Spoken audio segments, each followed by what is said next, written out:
Hello, hello.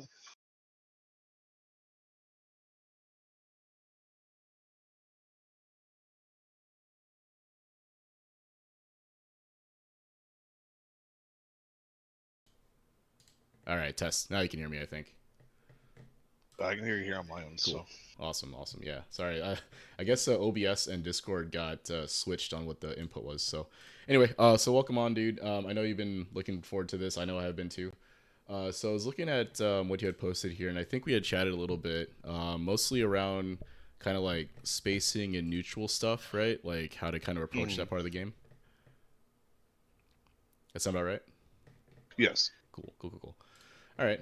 So let me get you into the custom room here.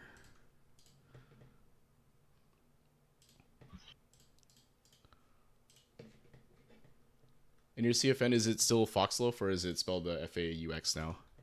Oh, it's still Foxloaf. Oh, gotcha.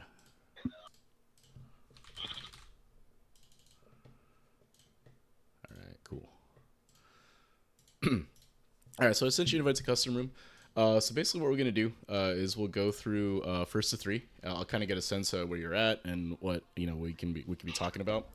After that, we'll do a little replay review. So we'll take a look at one of the games that we play.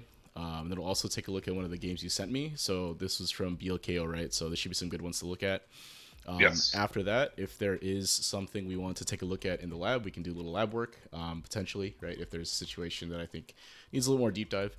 Then after that, we'll, if there's time, we can run another first to three after and see if there's any, see if anything helped or not, right? Does that sound Right. reasonable to you? Sounds good to me. Cool. So I see you queued up already. So I'm gonna deafen in Discord, mostly because I talk a lot during these. So Okay. as I articulate my thoughts and what's happening during the game and all that, so it'll be on stream and all that stuff.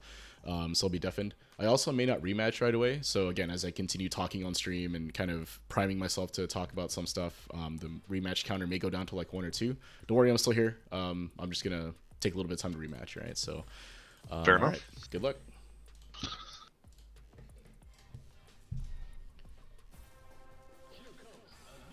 Okay.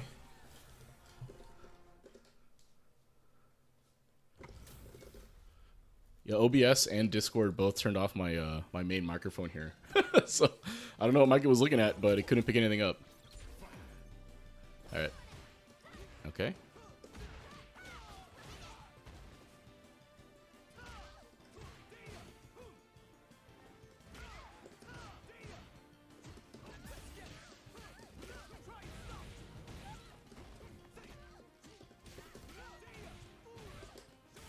Okay, if I continue pressuring here, let's see if they okay, they derev there. Okay,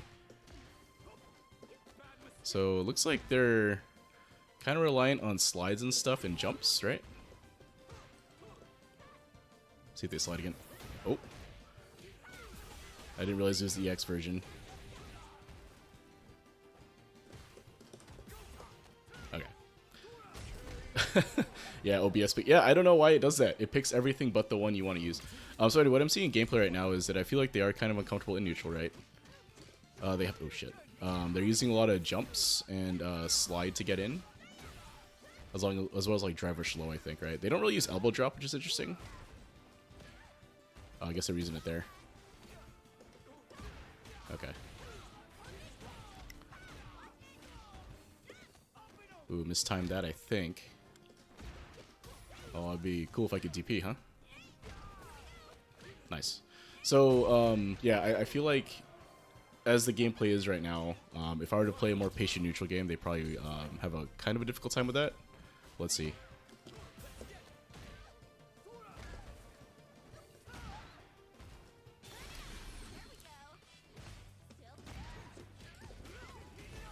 Yeah.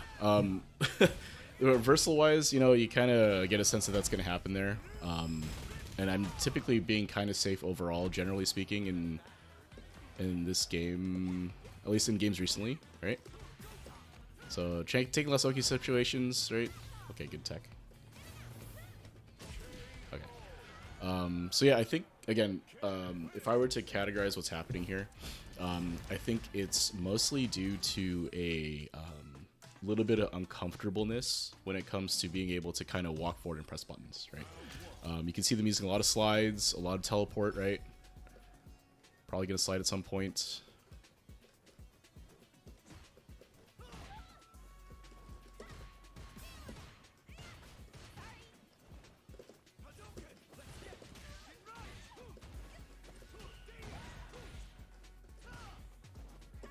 Nice jump.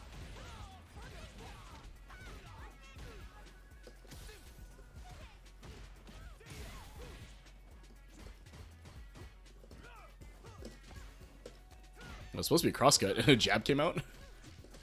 Okay.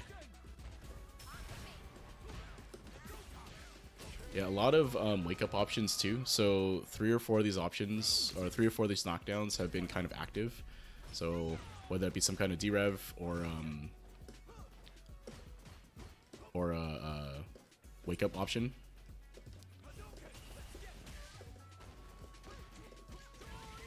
Yeah, I think that's part of it too. Like, they're not quite sure when they should be pressing. Like right there, right? That third... Oh. The third sweep there. Or crouching medium kick, rather. And then I think in the corner it's just... Yeah. Some frustration kind of creeps in. Not frustration, but, you know, the panic of like, oh, I'm in the corner, I have to deal with that. So again, I think this is stuff we can clean up pretty easily for the most part. It's just a matter of understanding when the correct time to press the button is and when it's not, right? See, that was pretty good.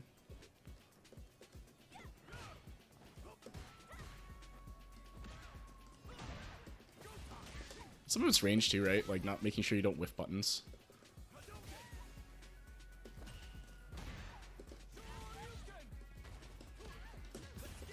Oh.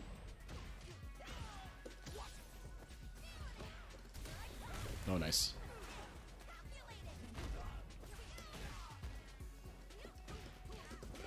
Yeah, that point blank elbow drop is kind of unfortunate.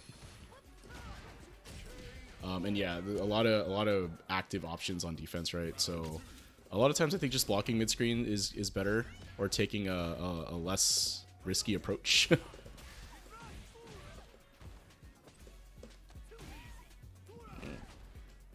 Oh, nice. Instant parry, I guess. If they're gonna go target combo there, I think you can't really use the slide there. Oh, see, wake up DI. Oh, okay. So they try to go reactive, I guess? Okay. So I think we could talk about some of the neutral decision making there. I think it just has to do with, like, Kimberly allows some of that to go through. So anyway, let's bring it back on and talk about it. Hey, man, what do you think? I got around. Yeah, so what I was saying is I think what you were saying you're having trouble with, I think is probably spot on with where you're struggling. I mean, it's obviously where you're struggling the most right now, I think. We can also talk about a couple other things, but let's take a look at let's open up a replay and we'll take a look at this. I'm sharing my screen in Discord, so you should be able to see it. Let me know if you can't, and then we'll take a look at some replays. It's pulled up right here. Cool. All right, so I think, yeah, let's take a look at this one. All right, so this is one where you got around. Let's take a look at what was working, what wasn't, right?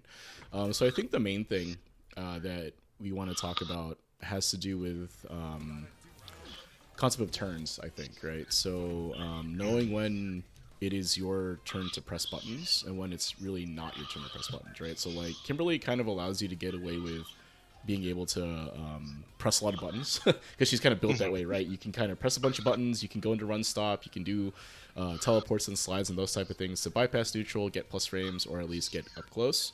Press a bunch of buttons that have gaps that cause frame traps, right? So Kimberly kind of allows it to happen, but you do have to navigate this neutral game before you can do that, right? So let's take a look at what happens here, right? So this is totally fine, I think, right? In terms of like, you know, what it was, right? So like from neutral here, right, opening with a driver slow, not a bad option, right? You get plus frames from this, especially because Kim's crouching medium kick here is plus, right?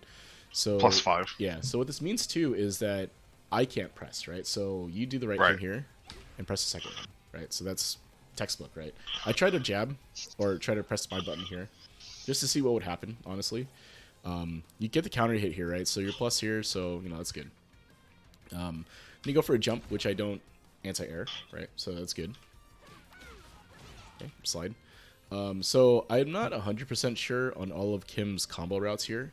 I'm okay with this slide in whatever route you go for, as long as there's damage and some opportunity to continue pressing buttons in my face. So this is totally sliding offers a little more corner carry than her arc step into her kick follow up. Okay. Although the arc step kick does leave her closer, and it's technically does a little more damage, but it's just it's different Oki situations. Gotcha. And again, I'm not a Kimberly player, so I can't tell you exactly what's optimal, quote unquote. All I care about is that you did a combo, right? So you landed the jump in here, right? So you got the jump in, target combo into slide, fine, right? Like however the setup is from here is totally fine, right? So you do give up the Oki though, and when this happens, typically what that says to me is that you don't want to get reversaled, right? So like right here, you dash up, you have a plus situation, right? And then you kind of allow me to back roll. I mean, you kind of allow me to get up, I should say, right? Back roll can't stop me from doing that, obviously, but you kind of allow me to get up, right? So instead of keeping me close to you and continuing your pressure, you kind of back off here, right? So again, what this suggests to me as your opponent when you do this is you're adverse to reversals, right? So you're afraid of me reversaling or doing some option that would beat your Oki pressure, right? Your meaty pressure. So, and that's okay, right? I don't mind, like, this is the first interaction we've had, the first wake up that I've had. So there's no reason why you couldn't do this. I think it's totally fine. In this situation, it was kind of seeing if you would do the reversal. Because some people, whenever I do that dash, they assume Kimberly's going to throw a follow-up, and we'll just crank out a reversal in response to that. So it's something I like to do early on is see if they will take that bait. Because in my BLKO set with White Shack, one of the ways I came back from it was I realized, anytime I dash up, he's going to reversal, and then I get a free punish counter on him. And that's a good way to approach the initial first Oki situations you get into. I think the only issue here is that with this particular setup, so there's a little bit of time for me to recognize that you're not point blank, right? So right here, right. So, and that 10, 15-ish frames or whatever, right? Since you're not point blank, there's not really a point to me reversing, right? So your opponent most of the time will probably notice that, right? Now, some people will just let it rip, right? Like, some people will be mashing, they'll be mashing DP from, like, here, right? As soon as they get knocked out, they'll be mashing DP. And this will beat them, for sure, right? And I'm sure you're running into that more often than not. But as you climb up in rank, right, the way you threaten... the way you beat the reversal is by threatening the Oki and then backing off, right? So obviously when you stop moving, like if you look at this real time, right, that's plenty of time for me to not, like even if I was mashing DP here, that's plenty of time for me to stop mashing it as soon as you start backing up, right? Oh, you're backing up. I think technically what I should have been doing is double dashing. I think so, right? You have enough. It burns up, you have enough here. And you'll be, if this is 18, you'll be +7 in my face, or a little bit. You'll be closer, right? So you'd probably be like here, where my mouse is, instead of back here, right? And this makes it a little more enticing for me to reversal, right? Because I'm also starting to reach the elo where people are consistently backrolling. Like, one thing I don't do nearly enough, and it's something I just don't think about, because I don't see it happening enough until I'm fighting, like, you guys, the higher ranks. I just don't see backrolls, and I forget that that's an option in the game. And you definitely need to do it mid-screen, for sure, against almost every character, right?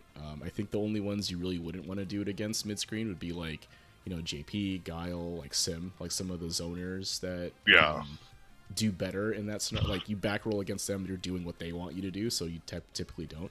But against, like, anyone else in the game, literally, for the most part, like, you want to back roll mid-screen, as long as it doesn't put you into the corner, right? So, like, here, I'm kind of close, but it's more important for me to get some space back versus, like, trying to stay out of the corner here, right? Because if I don't back roll, then then you're more plus in my face, and it's like, oh, crap, right? But anyway, so I think this was totally fine to back off here. You did win a neutral interaction, so let's see what happens here. Okay, so from here, right, the issue ends up being the space between us kind of closes faster than I think you were anticipating, right? So if we look at the space after the back roll, right here, right? So if you look at the space between us here, right, and this is, I'm gonna kind of emphasize this because this is what you were hoping to get out of this, right? It was like, how do I Yeah, play neutral and all absolutely. that?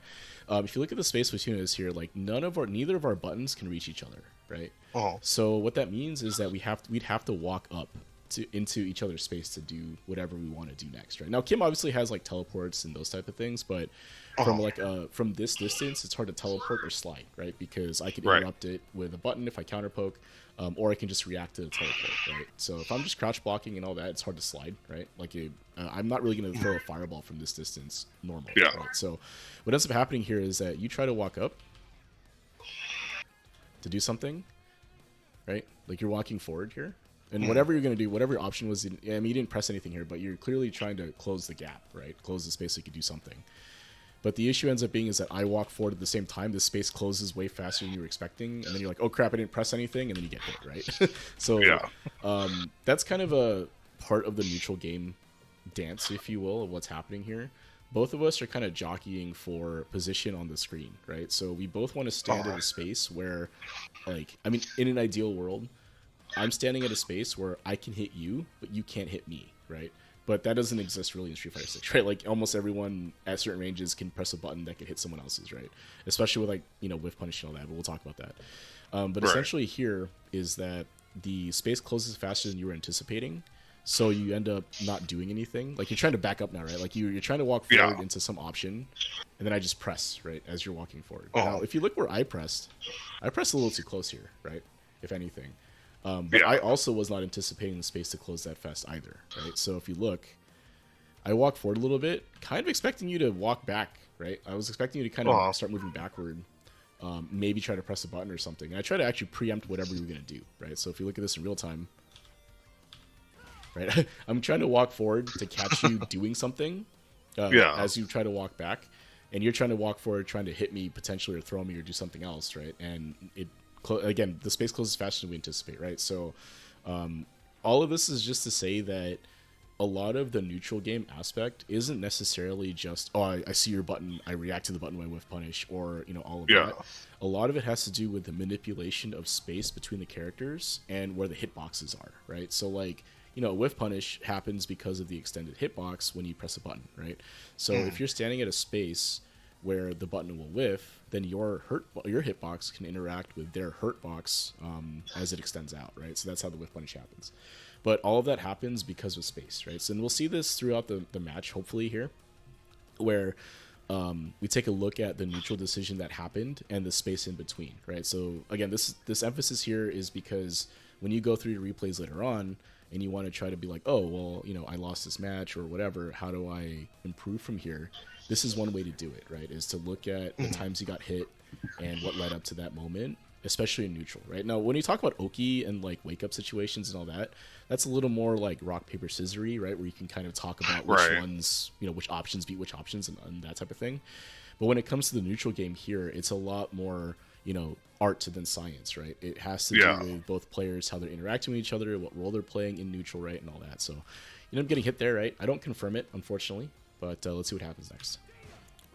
Okay. So now we're back to neutral space, right? So I landed a hit. I didn't confirm it into anything, but then you block the follow-ups, and now we're back into this space, right? So let's see what happens from here. Okay, go for a jump. So the hard part here is that, you know, you went for a jump here, and I don't hate the decision to try to jump necessarily, right? I think jumping is a big part of the game, and you have to do it.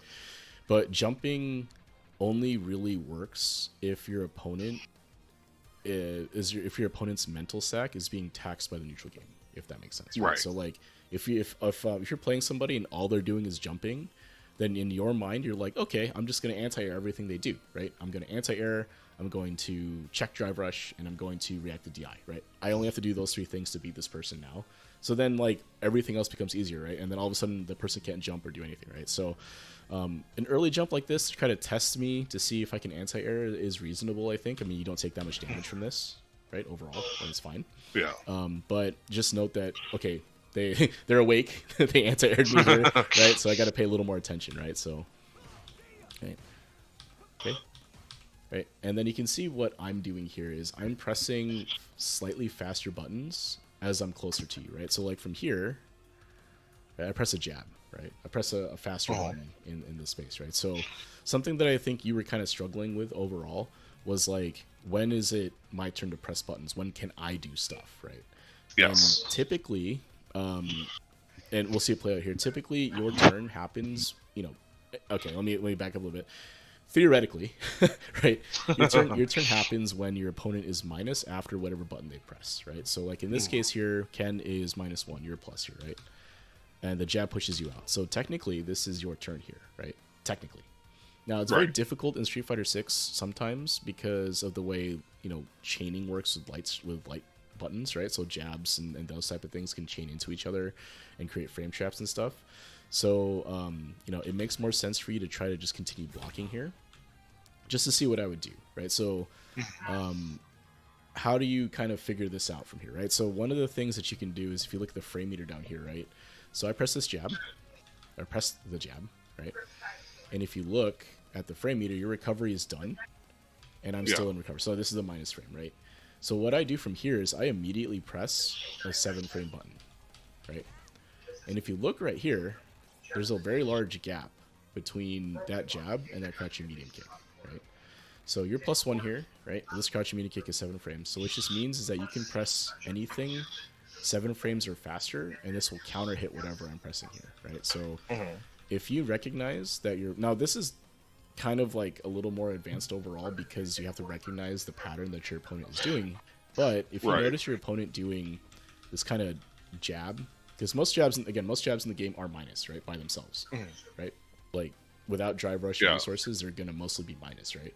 So that means that this button into a medium button is gonna have a gap of some kind, right? And you see this at all levels, I think. Like people will press a jab or like a light button, and then they'll follow up with a medium button behind it. And the reason that works a lot of the time is because you're blocking, right? So you have to block the light because you're not sure if the opponent's going to continue doing lights or if they're going to try to frame trap you with that continued lights, or if they're going to back up or they're going to do something else, right? So typically people will just block here, right? Yeah. In this case, I could, knowing the frame data and having the gift of hindsight, I could have mashed 2 MP, which is 6 frame startup, and that would have been great. But I was afraid of a second jab here, I think, because I also stood up, and that means I was trying to walk backwards. Or I'm stupid. One of the two. That was the next part to bring up is that if you are going to block, continue blocking, right? You don't need to. You don't need to stand up or back up at all, because what happens, right? So first, I mean, let's say that you've recognized this pattern for me and you decide to mash, right? That would make sense, I think, right? So you're like, oh, this person really likes to do minus frames into medium button. You just mash this, right? And you take your turn, get the counter hit, you confirm that into whatever, right? But typically, if you've committed to blocking, butt jab, just continue crouch blocking, right? There's no reason to back up here, right? Because if you look at what happens, right? If you continued blocking here, you just, I can't hit confirm, a single hit confirm crouch medium kick, right? I'm actually I've committed to this drive rush buffer, right? So all you would block this, go into drive rush. I would go into drive rush, cancel, and then you have to deal with the mix up, right? That sucks, sure, right? I have plus frames and all that. But that's better than getting hit here, right?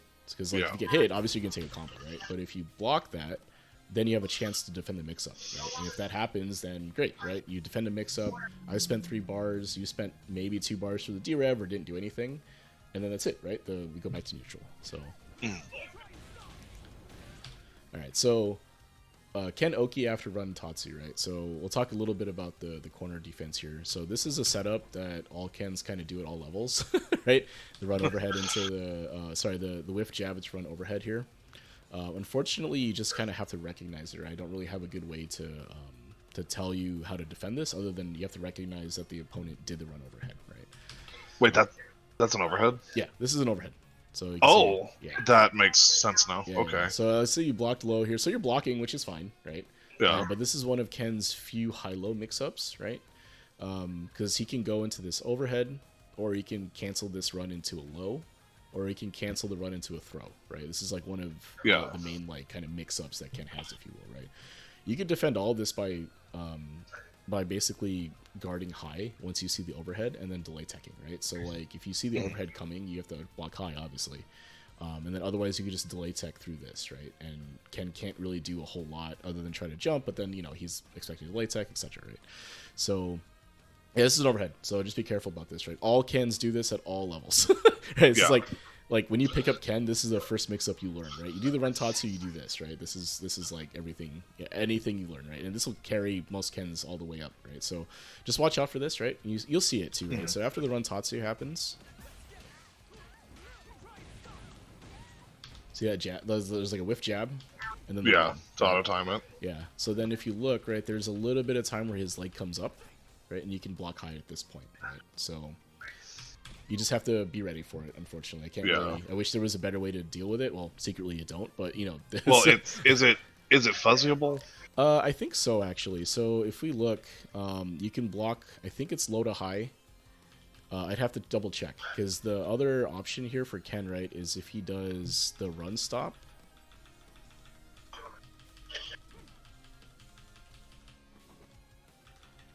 Okay, hold on. I have to do it from here, I think.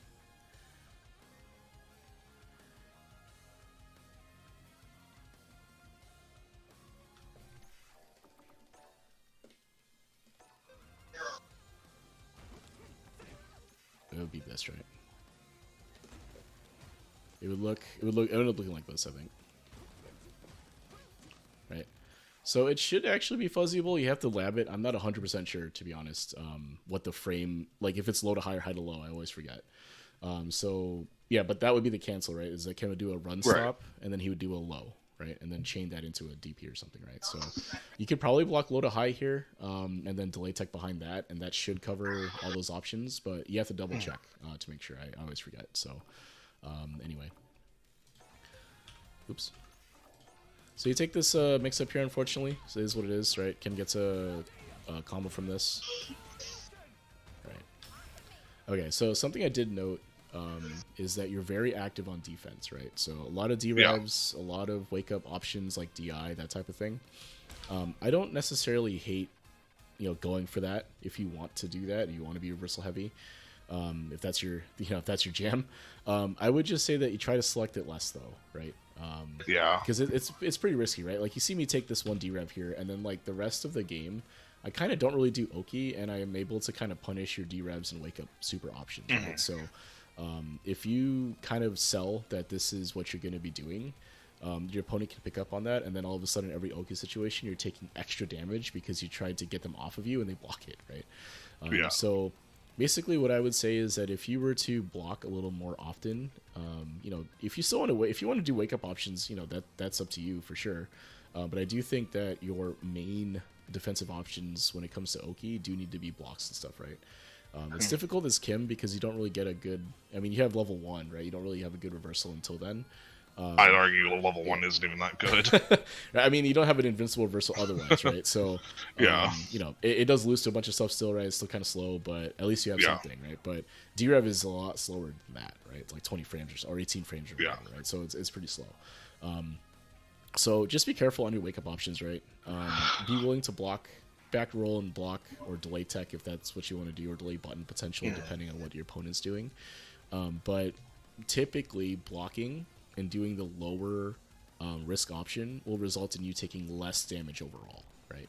Because a lot of the damage that you take throughout this game is due to these block reverses, right? So let's take a look. Right, so that slide's fine, 0, right? And then you're able to counter hit me here with your jab, right? So I press a little late, you press right away, you can see, and you hit me, right? Another jump here, right? Unfortunately, I think your cross-up didn't quite get me because I'm walking forward, right? So if you look at my input here, as soon as I see the jump, like what I should be doing here is actually cross-cutting, right? I should be walking forward past you, under you, and then hitting the cross-cut, but I don't do it, right? Like, you can see my input here. I'm obviously, this is going to block whatever cross-up option you give or do. Yeah.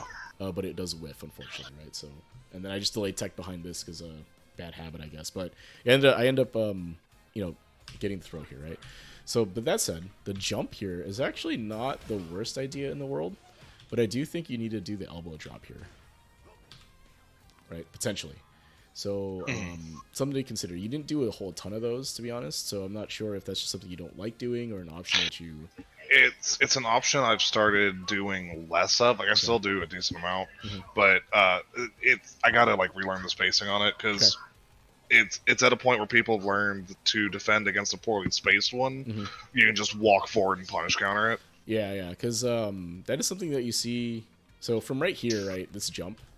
Obviously it's a cross-up jump, right? So elbow drop. Maybe I'm wrong about the elbow drop being an option here, but both it would have been here, but it's just habit. I throw the baby out the bathwater because I'm still panicking and learning, and that's fine, right? I mean, aspects of your game will come and go. You just kind of have to get away from it for a bit and bring it back. So going for the cross-up here, I don't hate. I will say it's just unfortunate that it whiffs, right? So. All right, so from here, right? So why does this happen, right? Let's try to break this down, right? So if you look at the space, you were awake. Yeah, I'm awake. Thankfully, right? Had to refresh my coffee. That's why we started a minute late. But realistically, what happens here, right, is that the space we're playing at means that none of your options are really a threat, right? Like you can teleport, I have enough space to react. You can slide, I'll block it, right? Even if you space the slide well, it's still 0, so it's not like you're getting plus frames there. You could try jumping and elbow dropping, right, to try to bait a DP or something. But what would happen in that case in this spacing here is if you try to jump, what Ken should do, or I should do, is move forward and do a medium DP, right? So if I do the medium DP as opposed to the light, it'll cover both angles from this space, right? So if you look at jump, if you elbow drop right here, and I did the light DP or medium DP, it'll hit that, right? Now, I react a little bit late overall, and I didn't see the elbow drop, so since I reacted like here, right, I just did the light DP, but the spacing allowed me to do that, basically, right? But why, because of that, right, I was ready for the jump, so. Yeah. But if you take all that back, right, and take a step back at the previous interaction,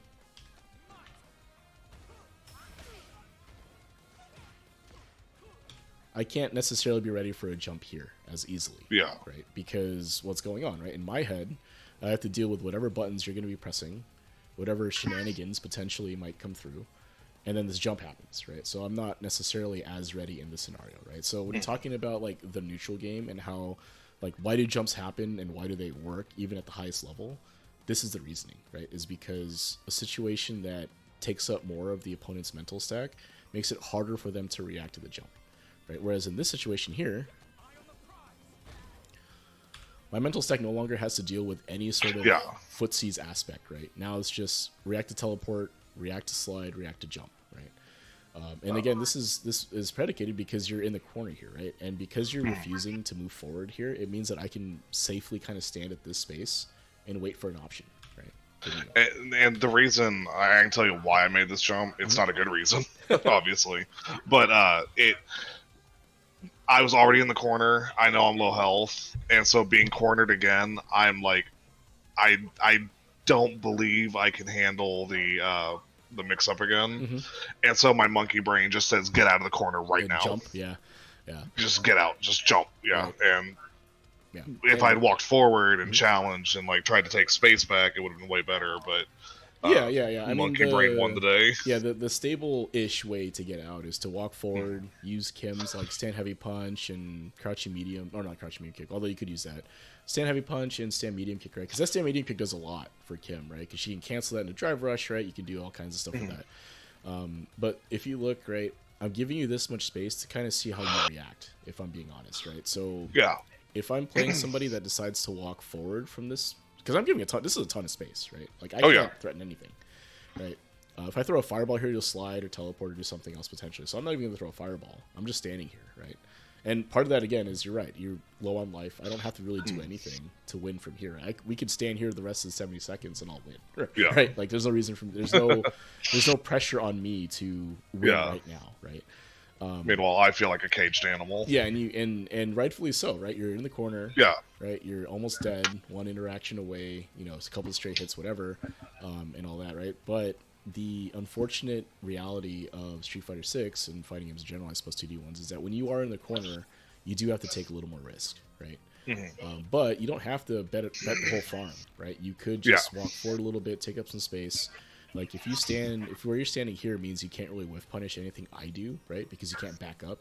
But if you're to walk forward here, I may just back up, or I may try to challenge you, or I may do something else, right? But in that scenario, at least you're taking space back, and you're able to utilize a little bit of space to try to play neutral again, right? Because if you think about how neutral, the footsies aspect, if you will, works, right? It is all about the control of space, right? Like being able to manipulate how much space is in between the characters, control the space in front of you, all that stuff. But when you're in the corner, you lose the ability to create space, right? You can't back up anymore. And that's like a key aspect of being able to do whiff punishes and other stuff, right? Is be able to walk into someone's space and walk out of it, right? So if I don't have to worry about you getting out of my range anymore, right? Then I can just walk up and press buttons. Now, obviously, I don't do that because I'm trying to get you to do something else, or I'm using the space to try to force you into doing something. But if you were to walk up here and try to contest this a little bit, that's going to elicit some sort of reaction from me, right? Whether that be I press a button, I back up, I move forward to try to challenge, maybe I throw a fireball, whatever, right? Something will happen. And it's your job as the opponent to recognize that and be like, okay, every time I walk forward, Juzzy presses stand heavy kick, right? All right, next time I walk forward, he's going to press that button. I'm going to back up, and then I'm going to press my stand heavy punch to whiff punish, right? Like that kind of thinking, right? Is how the neutral game kind of goes for the most part. Now, it's going to take time, obviously, to develop that sense, right? This isn't something that, like, we could talk about for an hour and all of a sudden, it's going to work. But the idea would be that be willing to contest the space a little bit, stand a little closer, and be willing to try to press buttons to try to clip me, right? Now, we'll talk about what you can do to try to make that a little easy for you later. But this is a situation where it's like if your opponent is giving you this kind of space, you could just walk forward to, like, here, right? And you'll be in the exact same position, right? Except now you have space to whiff punish if I decide to try to press a button, right? So, fortunately, you get DP'd instead. Right? And then let's see what happens here. Right? Okay. So now if you look, I'm standing at a space that's very uncomfortable, right? Straight hit, can't press any buttons. I'm trying to stand outside the range of, like, your crouching medium kick, right? And sweeps and all that. And then you do a teleport, which works. I tried to DP here. For some reason, my left hand didn't actually input anything. But this would have been the reaction, right? I think, actually, if I look at this now, I might have been reacting to the teleport, but I needed to do the other reaction, which is stand jab here, right? Because you do the EX teleport, right? This is the OD teleport, right? So I don't react to it correctly. Now, if you did the regular teleport and mass jab here, this wins, right? Oh, yeah. But I did the wrong response here, right? So anyway. Her spray pan looks really weird in slow-mo. All the animations look funny in slow-mo and, like, yeah. Like, because, it's fluid, right? So obviously these are like, in between frames. Your eye's not really meant to see them necessarily, but it does look so funny. It's like smear frames in old animation. Yeah. It kind of helps to make your eye, believe it. Or it sells the movement, but in its own. Yeah, it looks terrible by itself. Like, yeah. Okay, so I mean, here you actually had a pretty good chance, right? So you're able to get the teleport through. Yep, that works. I make a questionable decision to burn myself out for this. I definitely would not have advised that. Yeah. You did just use 2 bars to get this. You could just went for the Tatsu or whatever else, right? Yeah. I think you don't have to extend necessarily. If you do that, though, you're in a better position to win for sure. So now I'm just being passive, right? I'm just like, okay, I'm gonna wait for an opening here. And then, because you don't have meter here, I think you don't elect to delay tech at all in this situation, so I just end up kind of throwing here. So I need to practice delay teching. It's an option you need to know how to do. Would I select it all the time? No, but this is a situation where maybe it would have made sense, right? Because you're gonna lose to a throw, right? So it's you have to guess in that situation, right? And that's the downside of blocking a drive rush here, right? Is like, does this happens? And you have to guess, right? Is he going to throw, strike, whatever? If you delay tech through this pressure, that'll work, right? But, if you continue delay teching, I could do something like a jab and shimmy, right? But, that's the mix-up of, drive rush, right? So, Look, the pros always say just take the throw, so I did. Yeah. Although I would hazard a guess that dying for it maybe isn't always the best option, but yeah, I like committing to the bit. But it is tough. Like, all kidding aside, it's difficult to justify not teching here, right? And I know that, right? So I could try to do something to beat your tech, right? So it is what it is.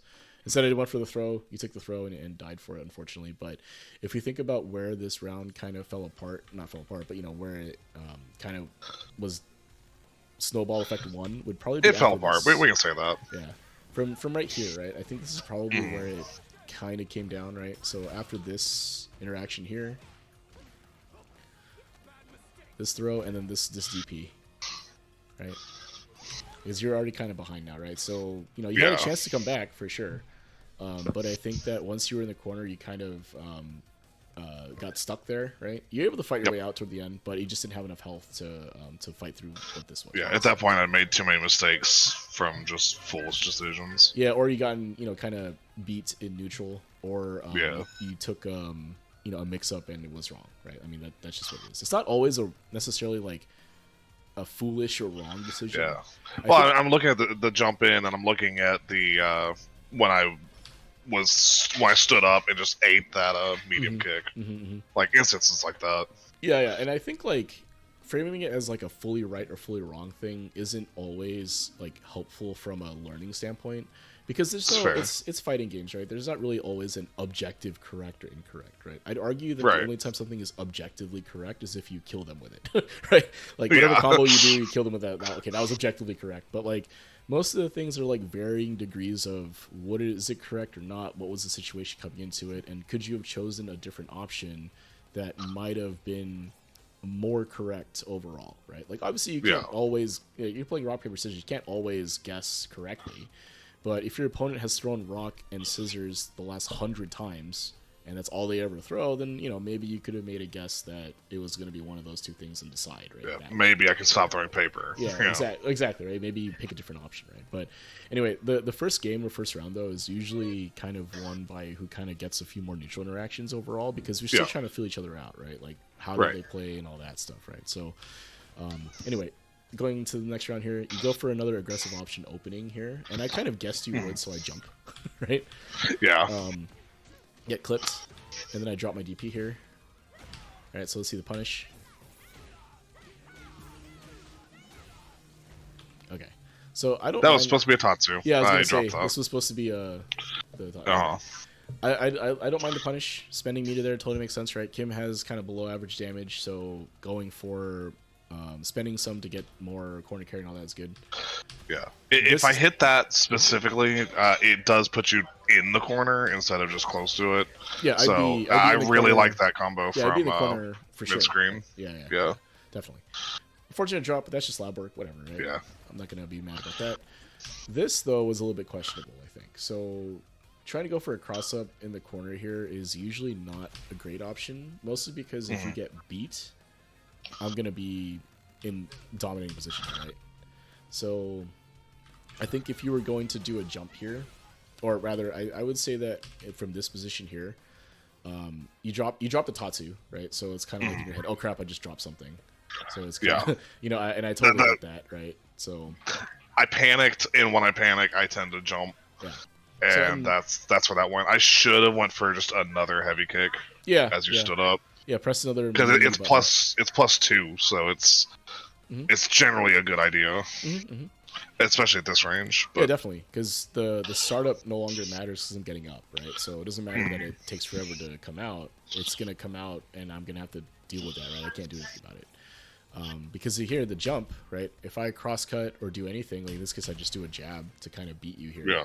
Now you're trapped in the corner, right? And you gave it up for free, kind of, right? Because you went for it. Yeah. So I will say that, if you notice that you're jumping more because you're like, oh crap, I dropped something, that is something you'll have to work on in terms of like conscious decision making.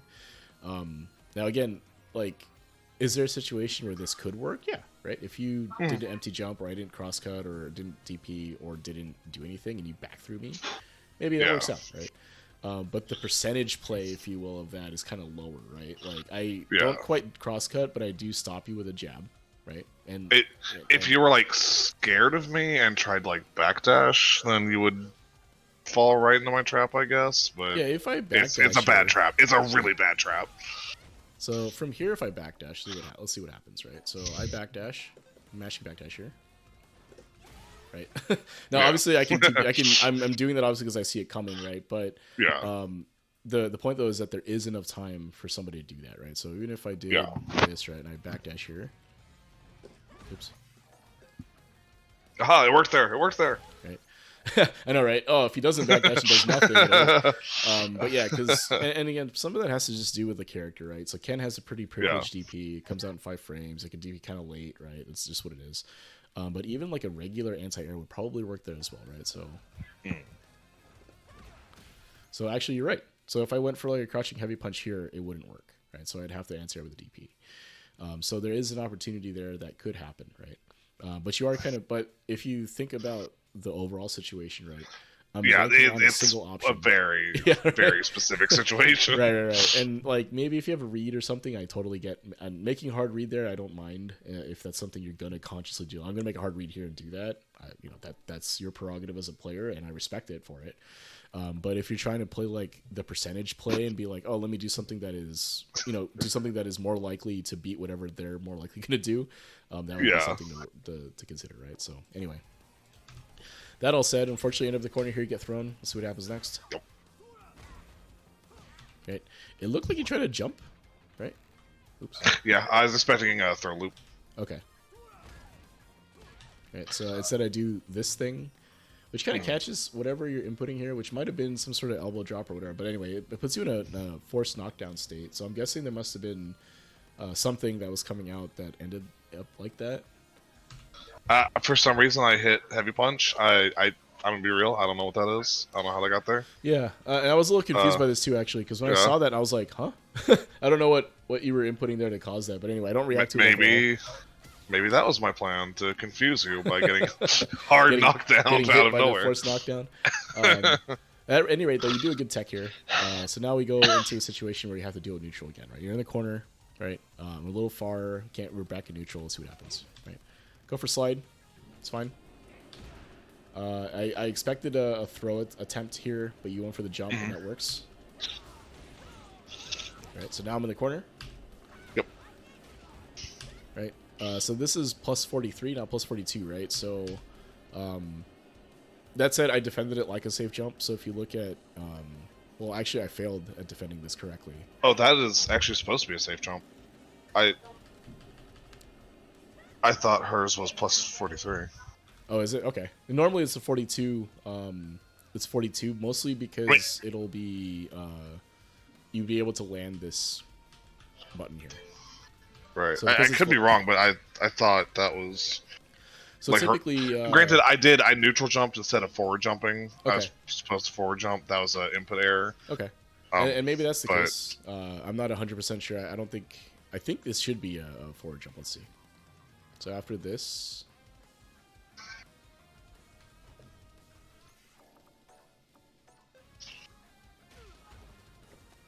Right, so if it's plus 43, what that means is that either you have to do a manual one frame delay, or your button is going to whiff, right? So you saw what happened here. If we look at like what happened here, so after this happens, you jump, right? Now if you look at my inputs here, I'm blocking high. Yeah. Right, and then I immediately switch to low. Or I was supposed to switch to low, and instead I just delay teched basically. What I'm supposed to do here is actually do block high, block low, and then this right here. But because your thing kind of whiffed, it means that I didn't necessarily need to input the low input, right? It actually just this comes out. So normally safe jumps are 42. Maybe it's a Kimberly specific thing I'm not aware of. But I'll have to investigate that. Okay, take a look. Because normally on 42, what'll happen is that if this will hit.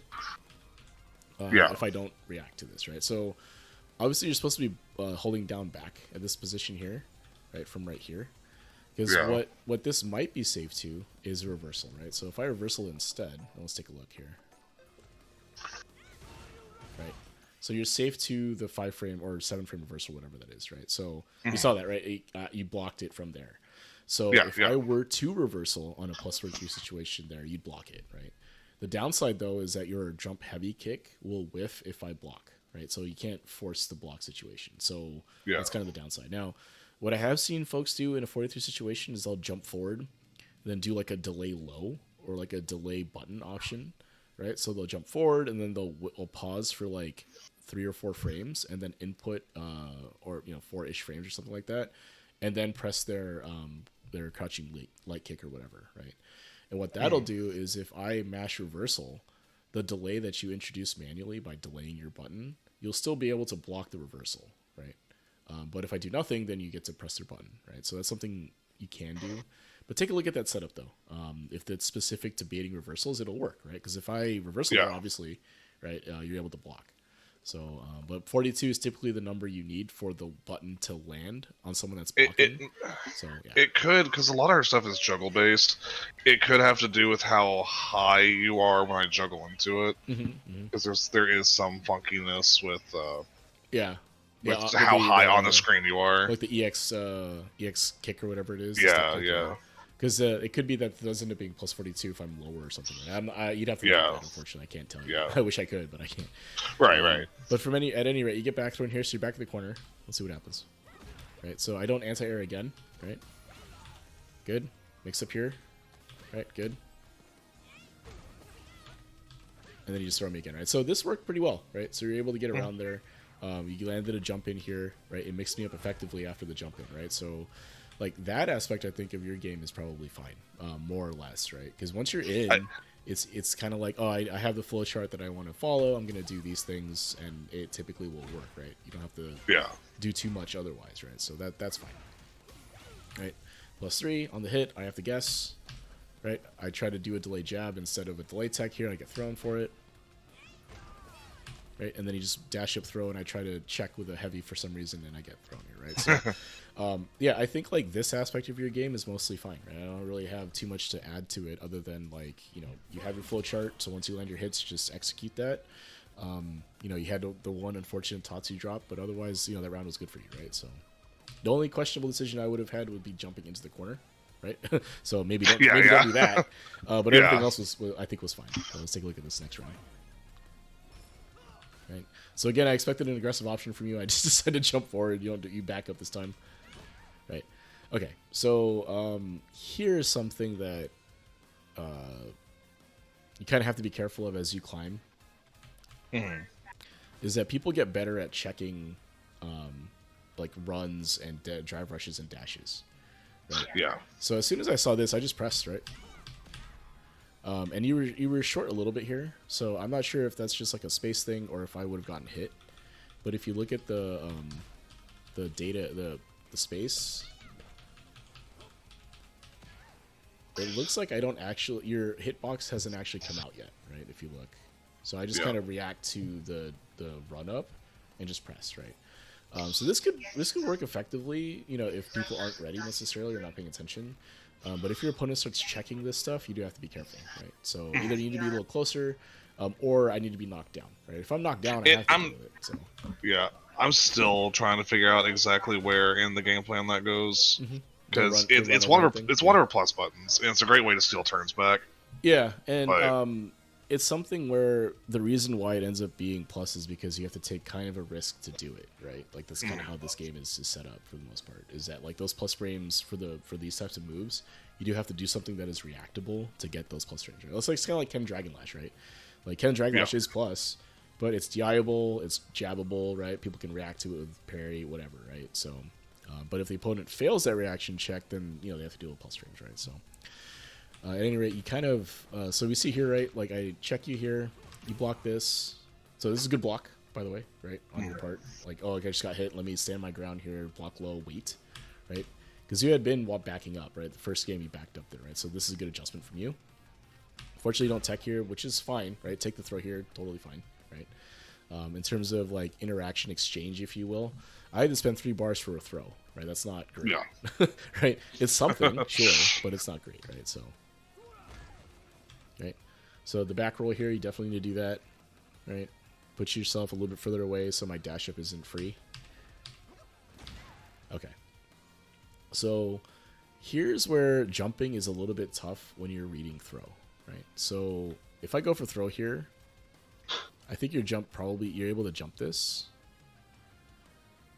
But, like, let's say that I did the throw instead. So, just to let you know from this situation, Ken is only +1, right? So if I mash throw here, let's see what happens.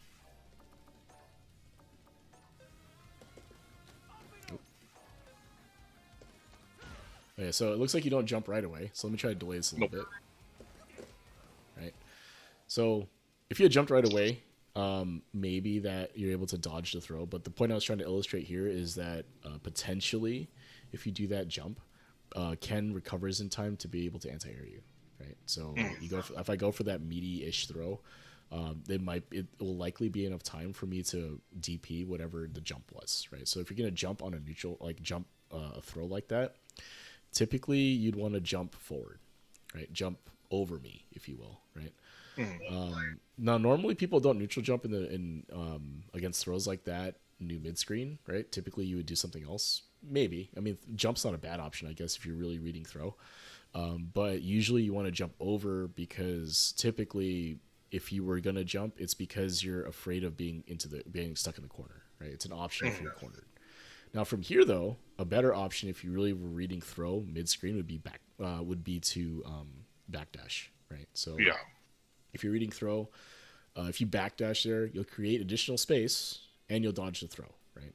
And then depending on how meaty or not my throw is, Ken's only +1 here, you may also get a punish opportunity, right? So, but that is something you could consider doing instead of the jump here, right? Because what happens instead is I go for a jab here, right? So I do a little bit of a delay jab here, right? And then I'm able to anti-air you, right? So again, like it's a tough option to choose to jump here, but if you had backdashed instead, you dodge everything there, right? And you still are safe to the throw. So yeah, it was just the offensive option I chose ended up being something that would beat the defensive option you chose, right? But if you think about, again, percentage-wise, right, in terms of like what's more likely, less likely, or sorry, not likely, but like what does this beat and what does this get beat by? The thing you are beating with this is a throw, but you're losing to pretty much everything else, right? Same thing with the backdash. Yeah. Right? The difference though with a backdash is that if I do an option, so the way that I would beat a backdash would be for me to do a meaty option, right? So an actual like meaty low or meaty jab or something, right? But I didn't do that here. I actually did a delay option. So if you backdash, you're actually beating that delay option and the throw, right? As well as like some other things that I could potentially try here, right? And the reward is the same, right? You get out of the situation. So when you think about your Oki decision making, right? And this is something you'll have to learn over time and kind of build slowly. It's like I'm gonna pick a defensive option here, but what does that lose to, or what does that beat, right? Am I beating as many options as I can potentially with this option, or am I hard reading a single option in the hope that I could punish it, right? Like you have to weigh that risk reward whenever you make a defensive decision, right? And it can be kind of tough, right, to build that, but that's where, if you play a lot of the higher level player guys, that's what's happening for every interaction for these guys, right? It's like everything they do has a risk and there's a reward behind it. Is what they're doing making sense overall in terms of risk reward in the game state, right? Like, do I want to be super risky early, later? Do I have what meter? All of that. What is this? How much damage does this represent, etc. Like all of that stuff is what's factoring into that decision, right? So again, you just have to build it slow, like, start with like, oh, am I beating the right options here or not, right? Am I beating likely options or not? And then you can build from there, right? Am I beating an option that will allow me to win the game? Am I beating an option that will put me in a better position to win the game, right? Like that type of stuff. So yeah. So again, very active, right? So if we look at the last two interactions,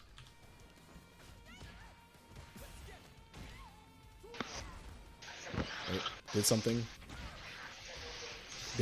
right? So Yeah. And then if you look at the last game and the game before that, right? You did the D-Rev, you did the wake up DI. I don't know if it was the wake up DI, but you did the D-Rev.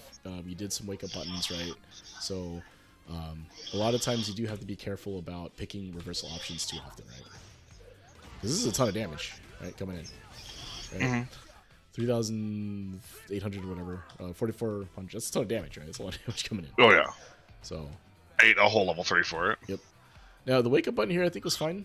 If you read that I was gonna go for a dash up throw or something, I do think it's a little risky. But if you were reading that, I think it's okay.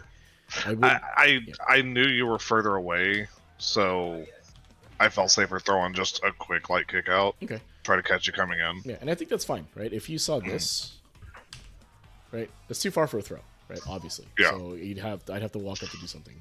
So if you thought I was too close and you went for that, that's totally fine. Okay. Again, I don't block, or sorry, I don't anti-air. Right, and then the throw. Good tech. See, that time he did tech. It was like, oh man, I don't want to die with throw this time. That's a good tech. Yeah. And then unfortunately, I jump over your teleport here. And then crouch under my heavy kick. Yeah, and then I just press the button, right? So, yeah. But again, like if we take a look at, so there wasn't a ton of neutral interaction overall that I would have liked to get into, but if you look at some of the other situations that we saw here, a lot of it just has to do with like the way I was beating you in the set we were playing mostly had to do with Oki decision making, right? So if you went for a high risk, medium reward option on defense, like a wake up reversal, or like a reversal wake up super, and I block it, right? That represents 4,400 damage for me or more, just by blocking in that scenario, right? So you're kind of giving that up, right? So if you were to choose those options a little bit less, be a little less committal in terms of like hard read on defense, I think you'll probably last a little bit longer in some of these rounds, right? You're not going to take a ton of damage for free. Yeah. So, cool. So any questions right now so far? I'm just going to bring up one of the replays while it's going on. But any questions or anything you think of at the moment that you want to ask? No, so far you've been pretty comprehensive. Okay, cool. So I'm going to bring up the replay against already here. I think that's probably going to be a good one to watch. All right. Yeah, this should be good. All right, cool. Let's take a look at this. All right, so I'm going to try to pick, if there's neutral interactions I think are interesting, I'll try to pick it out, but let's take the replay review as it is and see what happens. Of note, it is kind of the conflict of, like, I need more, like, understanding of neutral, because right now I avoid it. Yeah, and I think that's totally normal, right? Because if you think about how the game is structured, you can make master without playing any neutral, right? Like you can climb the ranks pretty well. The game allows you to do that, right? Like the characters like Kimberly, right? Or Cammy, even Ken to some extent. You don't necessarily have to play neutral if you don't want to, right? You can skip it by doing all this stuff, force your opponent to deal with it, and that's totally fine. It's a very valid way to play the game, right? I mean, I know people complain about it or whatever, but if the game is allowing you to do that, then the game is allowing you to do that, right? You can play that way, right?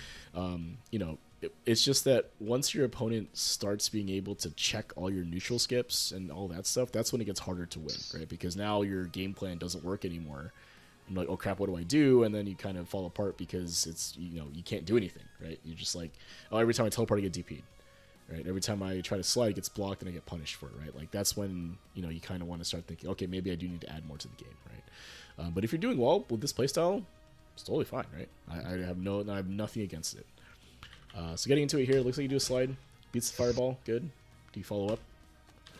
Okay, it's fine. Plus frames, right?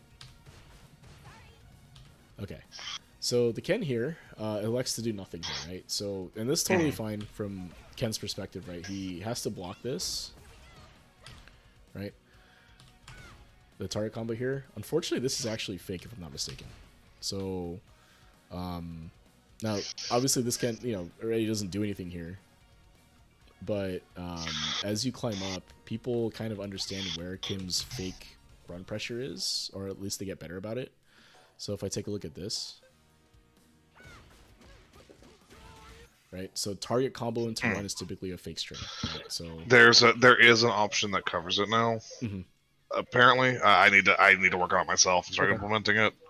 I've discovered that after the patch, and frankly even before the patch, where they did something with their arc step, they changed the frame data on it. Mm-hmm. No one actually knows what it did, so they all think that that's true now.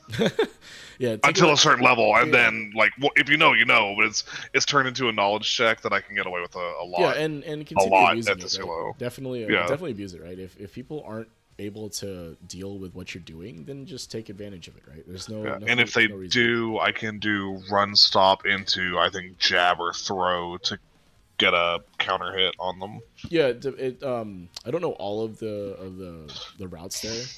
I do Yeah. know that target combo into run is fake, and I think there's another one where the one stop is fake. But typically after like stand heavy punch, it's usually a little bit more real. Anyway, Yeah.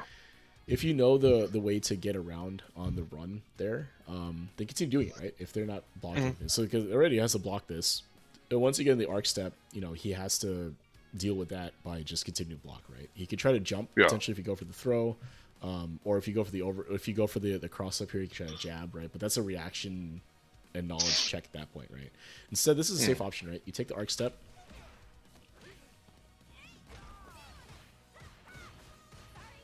Reset back to neutral, right? Totally fine.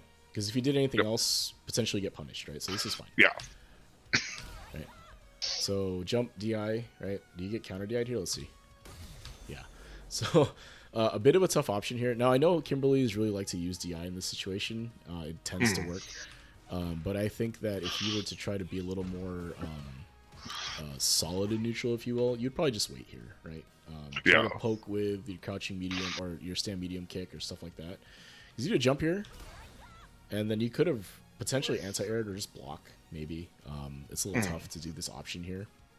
Unfortunately, you get counter DI'd for it, so let's see what happens. Side switch. Oh, okay, Tatsu.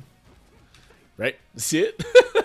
the setup I was talking about? Oh, yeah. Immediately, Oh, trust me. I'm very familiar with it. Yeah. So, immediately, right? I guess correctly this time. Yeah, good block here.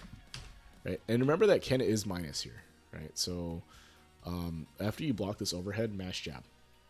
Okay. Right? So I did not know that. Yeah. When it comes to, like, taking turns and stuff, right? And it's something that happens in neutral a lot, especially for players coming into like diamond and stuff. There's a lot of like fake pressure, right? So by fake, what we mean is that there's gaps, right? Like jabbable gaps. So if there's any situation where an opponent is -2 or more, or even -1, well, maybe -1 is okay, but -2 or more here, there's nothing that he could do that will you know, that could. There's nothing he can do here to threaten another button here. His turn is effectively over. If he wants to steal the turn, he'd have to press a button, right? So he'd have to try to press a light or a medium here potentially. Heavy would be madness, but we've seen it happen. But he's minus here when he's trying to press, right? So what that means is that you could jab this, right? So if you see a Ken do that overhead and you block the overhead, I would 100% say mash jab, right? Because if he decides to do that, you can counter hit him here, right? This is definitely, you know,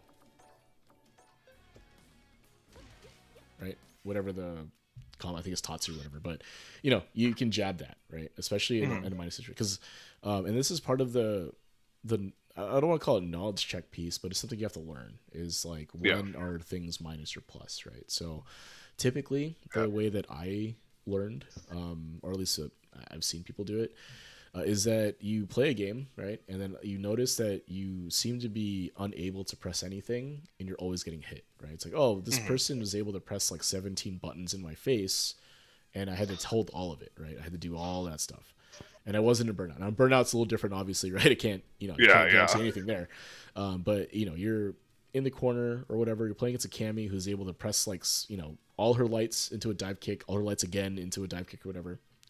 And then you're like, okay, how do I beat that? So you go into the replay review, you look at that situation, and you look at the frame meter, right? That's really what you'd end up doing, right? And you look for the situation I was talking about, right? So like after that overhead, right, the -2 but this big -2 thing comes up. Oh, okay, he's not actually plus here. This means that I can beat anything he does with a jab if he decides to press again, right? Most Kens will actually or should be blocking here, right? So after the overhead is blocked, the turn is over, so they should block here, right? Now, of course, you know, you do get the Kens that will basically do this, and then they'll EXDP right after, right? EXDP through minus frames, very common. Happens a lot. I hate that. And it sucks, but that's part of the game, right? And I think, like, and it's kind of funny, I think that type of player will tell you they're that type of player very quickly, right? Oh, Like, yeah. a lot of EXDPs early, all that stuff. So I do think that it's actually worth testing here to see if they do it or not, right? Like, because at worst, you take an EXDP early in the game, they spent 2 bars, 1700 damage, who cares, right? It's not like the end of the world. You just now, okay, now I know that they like to try to EXDP or reversal through, or, you know, invincible move through their minus frames.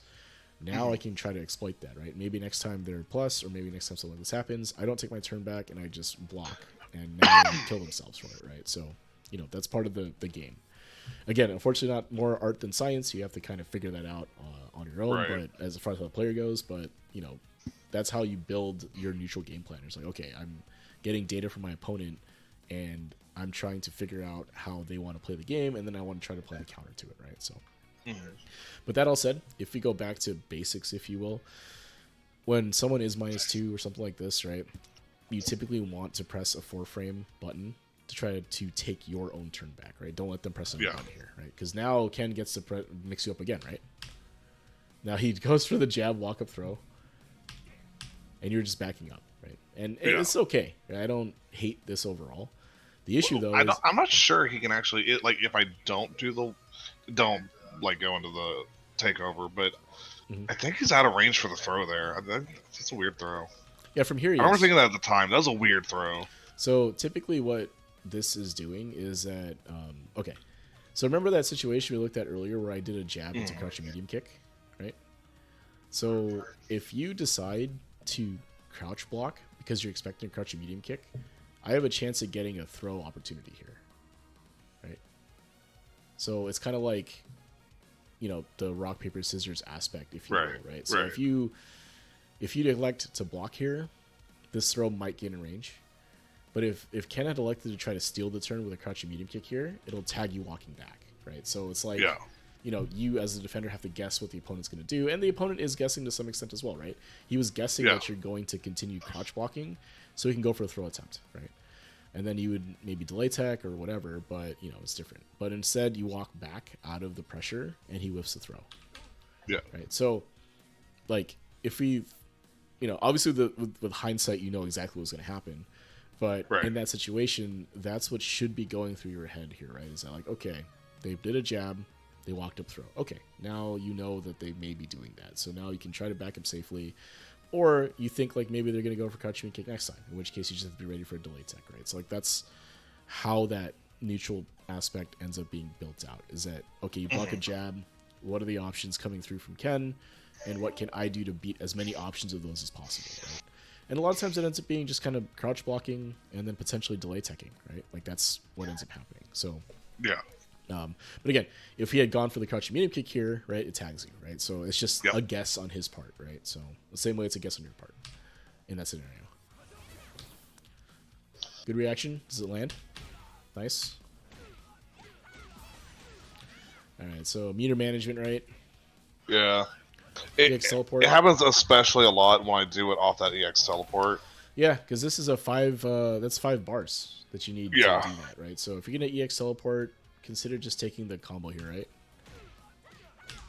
It's a slide, right, from here, or slide would probably be the best option. Slide or arc step into kick, but slide to get the highest corner carry. Gotcha. Any of those, right? Any meterless conversion you can take here makes a lot of sense, I think, right? Because again, EX teleport into a drive rush combo is expensive, right? And if you look at the damage, right, 3k damage is a little bit low for. I mean, Kim obviously has lower damage in general before she gets the level 3 buff, but this is low. This is pretty low for 5 bars, right? So you spend a lot of resources for this, right? So if I was spending 5 bars on something, this has to do like 5,000 damage. I don't know. But it has to do a lot. Now, right? No, there is a niche situation. It does also lead into a level 3. Obviously, it doesn't matter here, but that's one of the reasons it's one of those that's just kind of in my muscle memory, and so I just end up cranking it out a lot with the extension. Yeah, and if you go into elbow here, right, you get the instead of Tatsu, you get the level 3, and I think that's fine as a cash out combo. Like, oh, I'm gonna kill them right here, totally fine. Burn all your resources to kill them, 100% correct. As long as like I said, obviously not the case here, but right. You just have to make sure that you're routing in a way that allows you to make that decision, right? So if I mean, from here, obviously you don't have level 3 anyway, so it doesn't really matter. But when you do the EX teleport and it lands, kind of have a way out of that combo route that ends meterless, and you can have a combo route that goes into it, uses more meter, right? It's totally fine too, as like a cash out, right? So you just have to make sure that when you're doing that, you make the conscious decision to not burn out, right? Yeah. Like, oh, I see brown there, I'm not going to extend, right? So overhead here, right? All right. So here is another situation where you're minus, so you can't really press, right? So let's take a look. Okay. So if we take, obviously there's some gap here, right? You guys aren't exactly frame tight, but the situation is still the same, right? So from this overhead here, right? Because it's overhead, right? Yes. Right. Kim is minus, right? -3, right? So this means that all of Ken's moves are coming out 3 frames faster, right? So if he presses a crouching medium kick here, it'll trade with your jab, right? If he presses literally anything else, like a 6-frame move or anything else, it will counter hit your jab, right? So, and if he does a 7-frame, it'll trade with your jab. So typically in a -3 situation here is definitely the Ken's turn in terms of that it's his time to press the button, right? Now you can go, something I'll mention here as an aside is that -3 is also a situation where you can go for a parry to try to bait whatever button's coming out if he decides to jab here for a perfect parry. But you don't have meter here, so it's kind of irrelevant. I just wanted to point that out, is that that's something that people do. Yeah. That said, you're minus here, right? So what you should be doing here is just blocking after this. Yeah, I think... So in the corner, if I do a combo into slide, I can combo that into Tatsu. Mm-hmm. Specifically in the corner, that auto times a meaty overhead. Mm-hmm.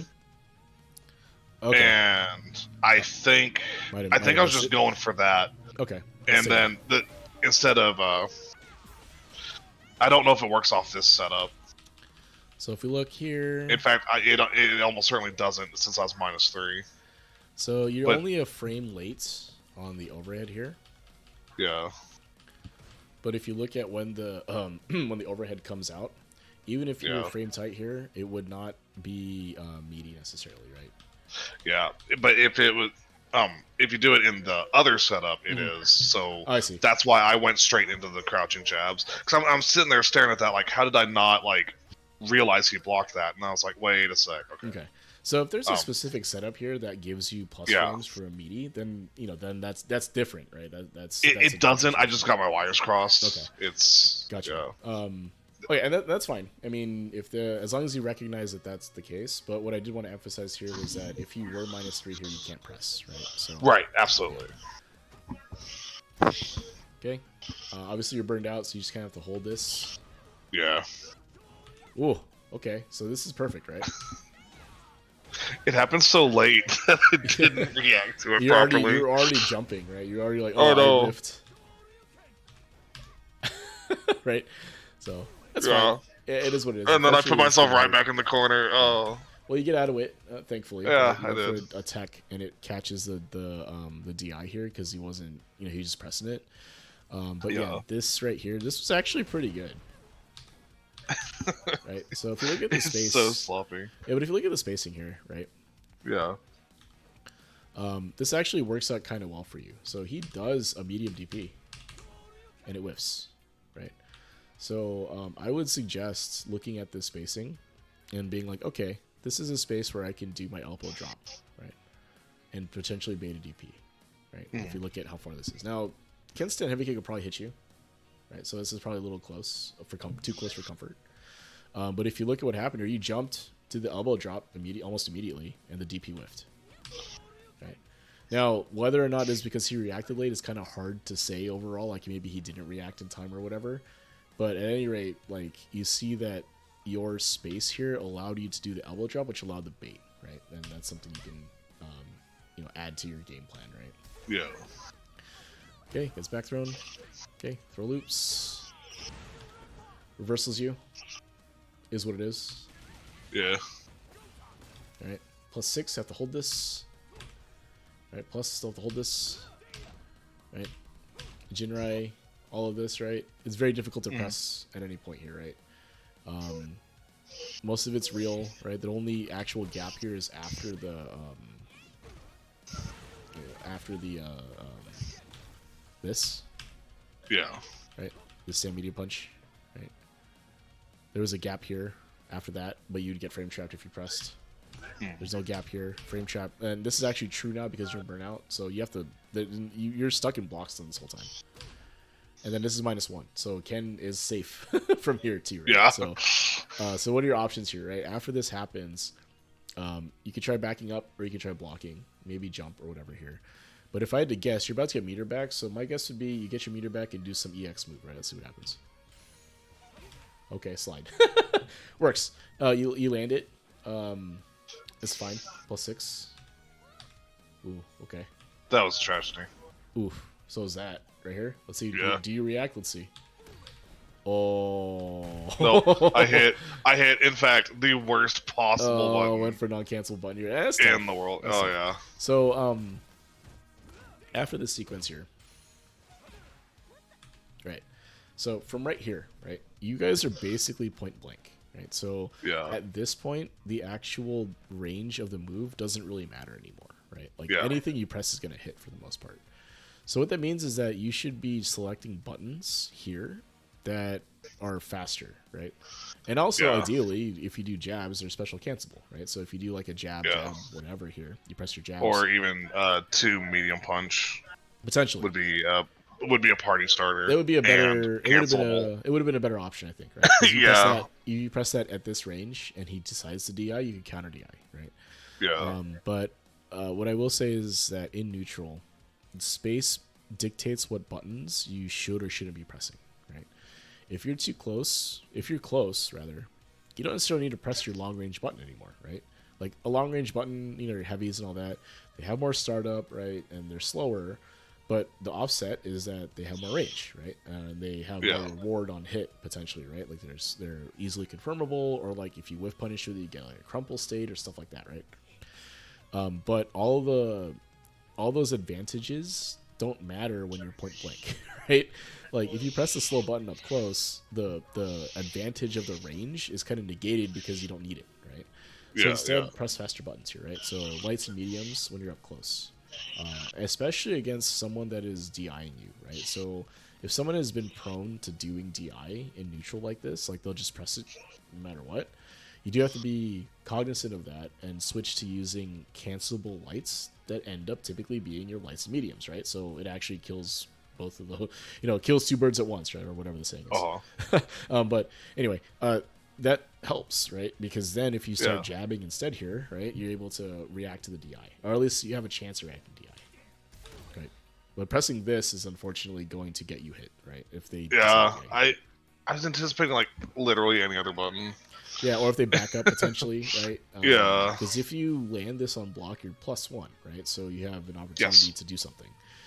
But it does lose to DI, right? So you do have to be careful. Yeah. Especially at these ranges for rank, like people will be DIing you randomly, right? Well, not randomly, but they'll just run on neutral, if that makes sense, right? So. Well, even worse, this one was from BLKO. Yeah. So here is the Ken safe jump, right? So you do have to block this high as a cross up. So it actually crosses you up because you don't back roll here.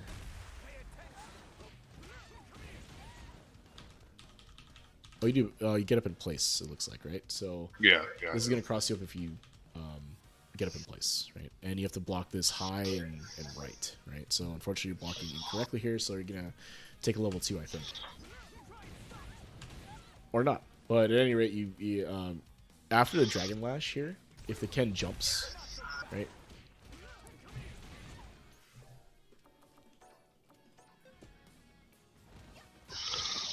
Right. So you do have to block that high, right? If you back roll though, Ken will land in front of you, so you just have to block it high normally. If you don't back roll, Ken will land behind you, and you have to block that cross up, right? So that's a Ken thing. But you see, it's a 42 safe jump, right? So even if you reversaled there, you'd be able to block it. So anyway, knowledge check thing. watch out for the safe jump. Anyway, get hit. Yeah, safe jumps eat me alive a lot. It's very difficult to defend. I finally started recognizing them more. Mm-hmm.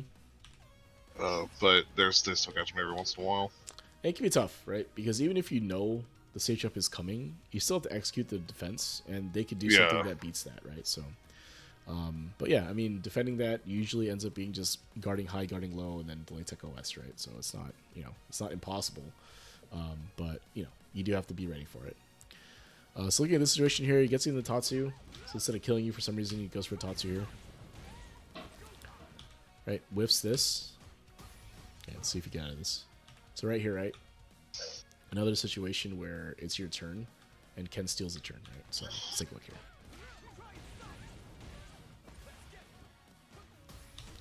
Right, so after 3 lights, right, almost every character in the game is universally done with their turn, right? They can't press another button here, or press anything else that will reach, right? So they can't press another light because it'll whiff. So typically they're done here, right? So what Ken does here is he uses crouching medium kick to steal the turn, right? So there's a large gap again, right? So if you were to press your 6 frame right here after this, right? If you this is I noticed my opponent trying to steal turns after 3 lights, right? You just press crouching medium kick here, or crouching medium punch here for you, and you'd win, right, from right here. Because the Ken attacks to try to steal the turn instead of just continuing to block, right? They get aggressive and press, and all you have to do is press your crouching medium punch here, right? Yeah. Right. Oop. Shit. Right. So if you look, after you block the lights, obviously you can't press here.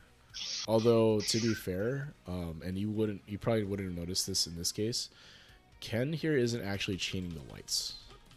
He's actually staggering them here, right? Now you may not necessarily have noticed that in this. I did not. So I wouldn't worry about it. Like defending this is just blocking anyway. But after this light here, you can press your button,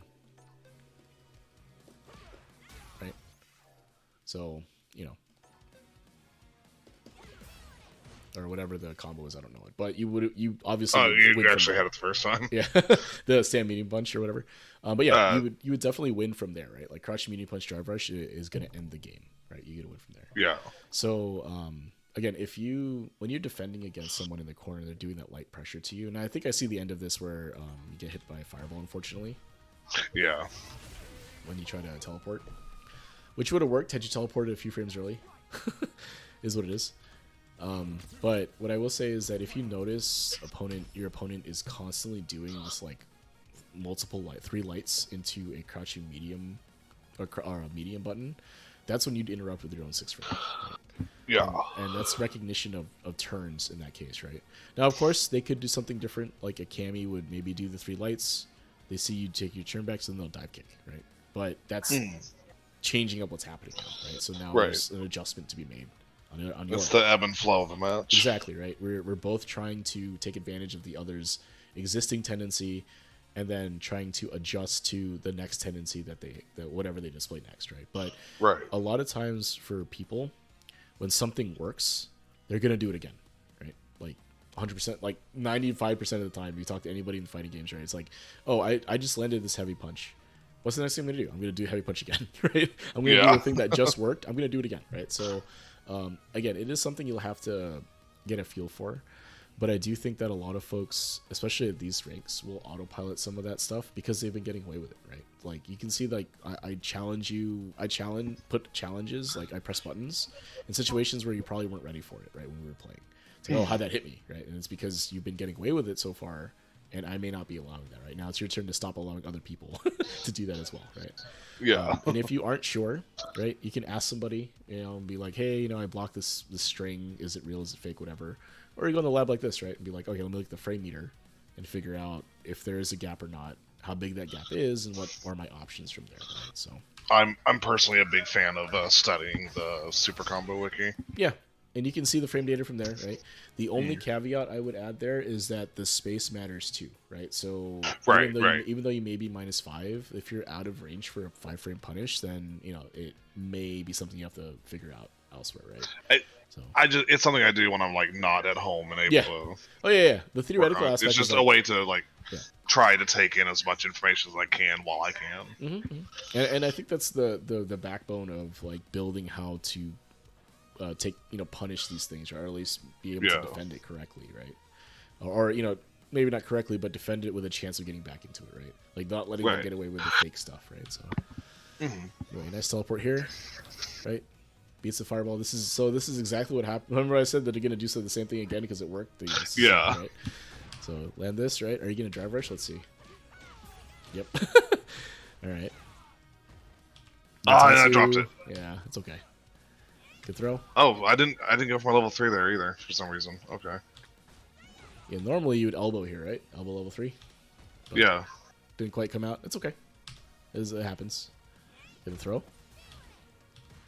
All right, plus frames. All right, so Ken here misses his delay tech, right? That's why he gets hit. So he tried to tech a little early, or almost immediately actually. So whether or not that was a delay tech or not, I wouldn't know for sure. But it might just be a delayed tech. Yeah, or an immediate tech as well. Maybe that's what they did, but they didn't delay it enough, basically. So they get hit here. So you confirm, right? Good. Okay, Tatsu. Yeah, this is the setup where the overhead actually functions. Okay. So you go for the elbow drop here. He doesn't DP or anti-air, so this is fine. Right? He had to block that. Yeah, this is fine. Right? Go for the throw again. Okay, tried to delay tech, but missed it this time. You can see it. So you're basically, taking advantage of the rock paper scissors in the corner here, right? He has to get strike throw, jumps, deal with everything else, and so far you're able to throw the paper to his rock, right? So he's like trying to block and all that stuff, and you're able to keep throwing and stuff. So let's see what happens here. Ooh, there's the delay tech. You're backing up. Yeah, Okay. Yep. Shimmied a little too hard. Yeah, on the shimmy here.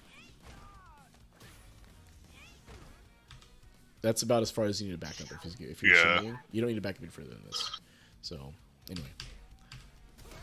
And then he tries to go for a drive rush cancel here, and it doesn't come out. Probably because I'm not sure why. Like, if you look at his inputs here,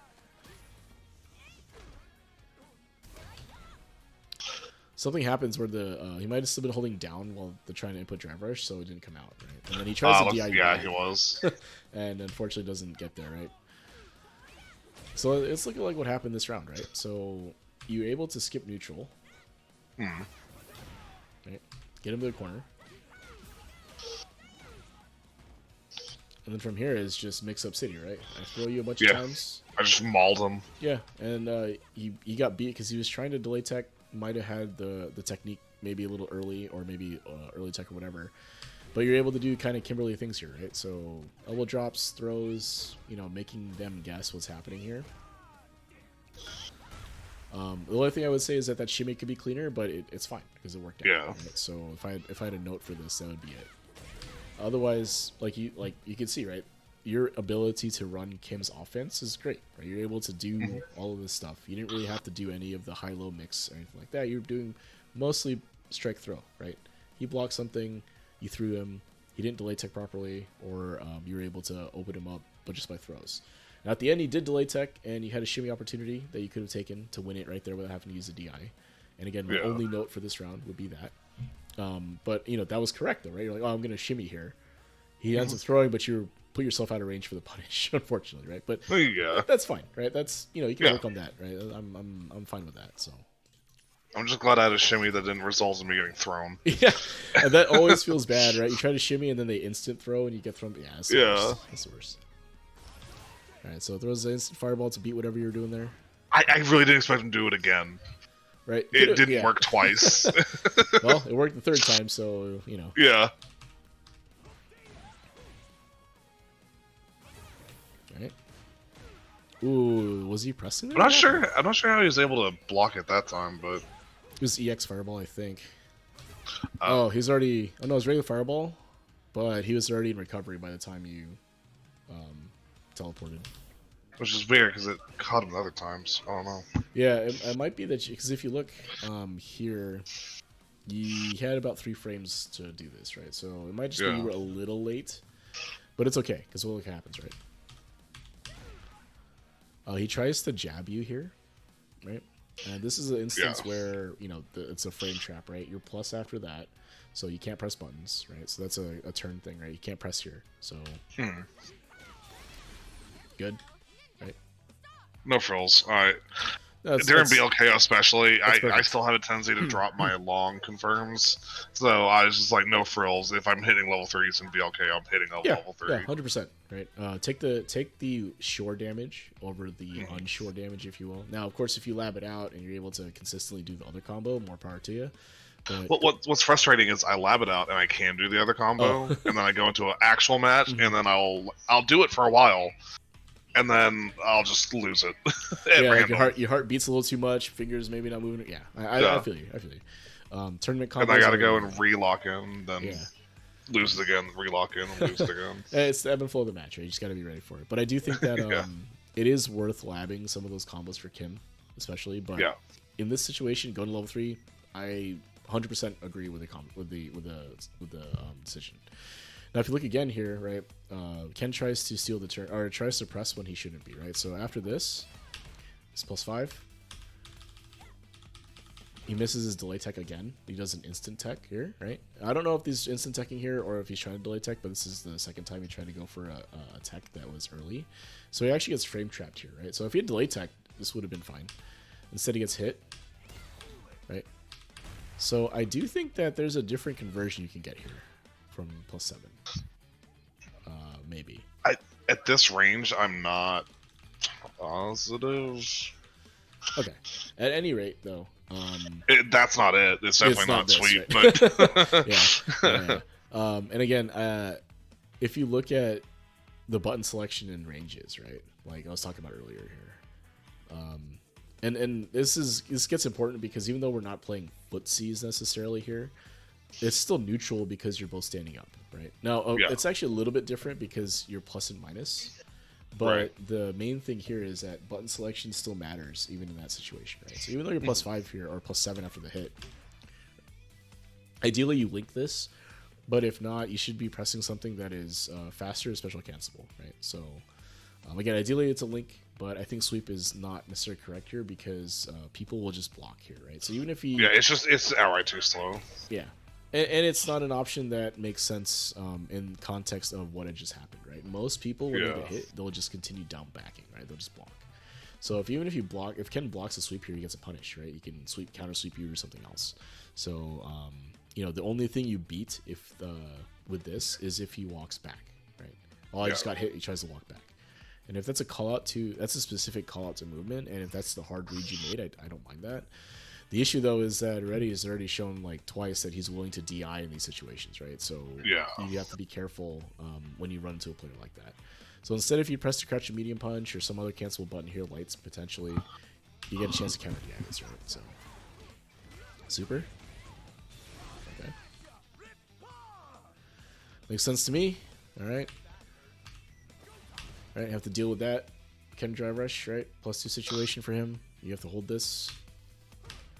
Right, that's a frame trap, so good on you blocking.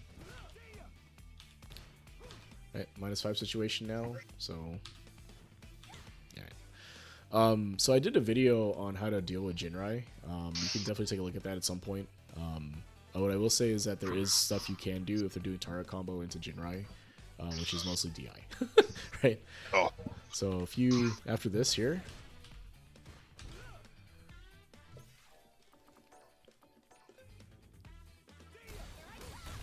Right. So you can take a look at the video for the details there, but essentially all you need to know is that after target combo, if there's a gap, like after target combo you can match DI against Ken. And if there's a gap in the special move, so from the heavy punch into the special move, if there's a gap, the DI will come out. If there's no gap, the DI won't come out, right? So then you can just mash DI until you see the special move cancel, and then not press anything after, or you can do something else after. So take a look at that video. And it shows how to deal with that. Does it also catch if they don't do a follow up? It should, because the Ken is like minus like 10 or something. I'm pretty sure if they do nothing. Oh, actually, I'm not sure now that I think about it. If they do nothing there, and you're mashing DI through that, it should actually DI them. Now that I think about it. So I'll have to take a look. That's something I didn't think about for that. So I'll add that out there. We'll take a look at that in a sec. So, but yeah, if the Ken is doing this though, where they're constantly doing target combo into something, you can DI them for sure. But anyway, it's also -5 in this situation here. So if you have a 5-frame punish, you can do it. But anyway, dealing with Jinrai is a pain in the butt. Okay, so what happened here? How'd you get hit? So if we take a look, right, you do something again. So this is plus for you, and then you back up immediately, right? So this is something that a lot of players do. It's very, very common, is that something happens that is a net negative for you, whether you do something that's blocked or you get hit. You're left at a range that's very uncomfortable. You're like, oh crap, I don't want to do it anymore. So you'll try to back up. So a lot of right? So this is actually a incredibly rare instance of me attempting to play footsies. It's more like with my limited understanding of footsies. It's more like you're getting clipped by something that everyone gets clipped by. Right? Well, that too. But like, I hit that button, and I'm thinking I'm now going to want to back up for his response. Oh, yeah. But oops, he got long legs. Yeah. So if you're talking, if you space this correctly, then yeah, I think this actually works pretty well. So not quite here. This is too close. Still plus, that's okay. But the thing is after a jump, right? So jump, right? So in this situation here, actually, so if you're trying to get a, what I would do instead is press a light, right? So if you expect him to press a button after this, right, which he kind of does, a little delay, but if you're expecting him to press a button after this situation, which should be kind of funny in the sense that like you're plus here, so you shouldn't be pressing, but if you have a light here that will reach, right, something like that, in that situation might be worth doing. Now if Ken here had actually been tight on pressing right after, this would counter hit, actually, right? Yeah, because of the frame difference, right? So the Ken he does a delay instead, right? So you're trying to get out of range here, but you're gonna get clipped if the Ken does this immediately, right? So the better option here at this point, right, is you can't really whiff punish anymore, right? You're too close, and I mean you're plus, but you're too close, right? So instead from here, right, you're gonna get clipped trying to move. So ideally what you do is you press another button here to try to create space, right? So like I showed with the crouching light kick or something, like that would create some space, right? So if I press that, and we take a look at where Ken ends up, right? You see how he's pushed back just a little bit, right? What that means now is that you have a little more space to work with, so you can just continue down backing, and you would have caught anything he pressed if potentially that happened, right? So at least you would have caught anything that would reach you from there. If he decides to jab, I think it might be a little too far. Yeah, a jab might be a little too far. So if he presses jab here, you press that stand light kick, you probably actually hit him out of that, potentially. But when it comes to like, how do I deal with the situation here? Typically just blocking is the way to go. Now you're a plus here actually, so you could press another button here. But it's difficult to just back up, especially against Ken, especially against a Ken that just presses crouching medium kick whenever, right? Right. So, the crouching medium kick here is actually typically a specific call out to the situation I was talking about, right? Where it's like, oh, I'm kind of uncomfortable here, I'm gonna back up. Right now, if this was a slightly different situation where you landed the crouching medium kick at like max range, then it's a little different, right? Then we can talk about like how to whiff punish that and all that. We can take a look at the lab. I think that might be worth looking at in terms of space and all that. But the situation might be too close, right? So if you're too close for that to try to whiff punish and back up, then it's better for you to try to crouch block, or in this case, since you're plus, press another button here to try to potentially catch them, maybe trying to press on their minus frames, and create a little more space for yourself, right? So you press that crouching light kick, they get pushed back a little bit more, and now you have some space to work with again, right? So. Alright, so he's burned out here. Is he going to throw you? I think he throws you. Ooh, okay, low. Okay.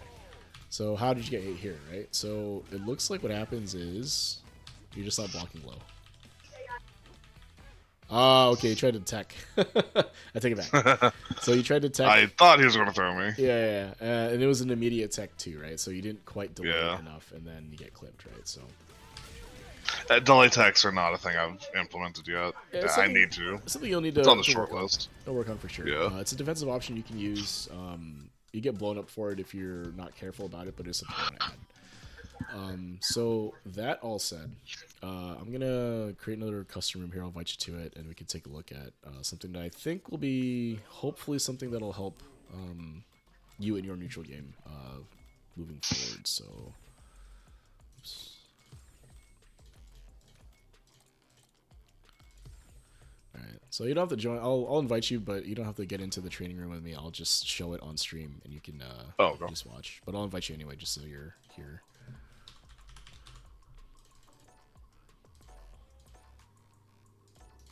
So I'll have the training room here. Alright, so I'm going to use Ken, but I think it'll be the same idea with, actually I could use Kimberly here, actually. Let's see. I think it won't let me change the character. Oh, it does, okay.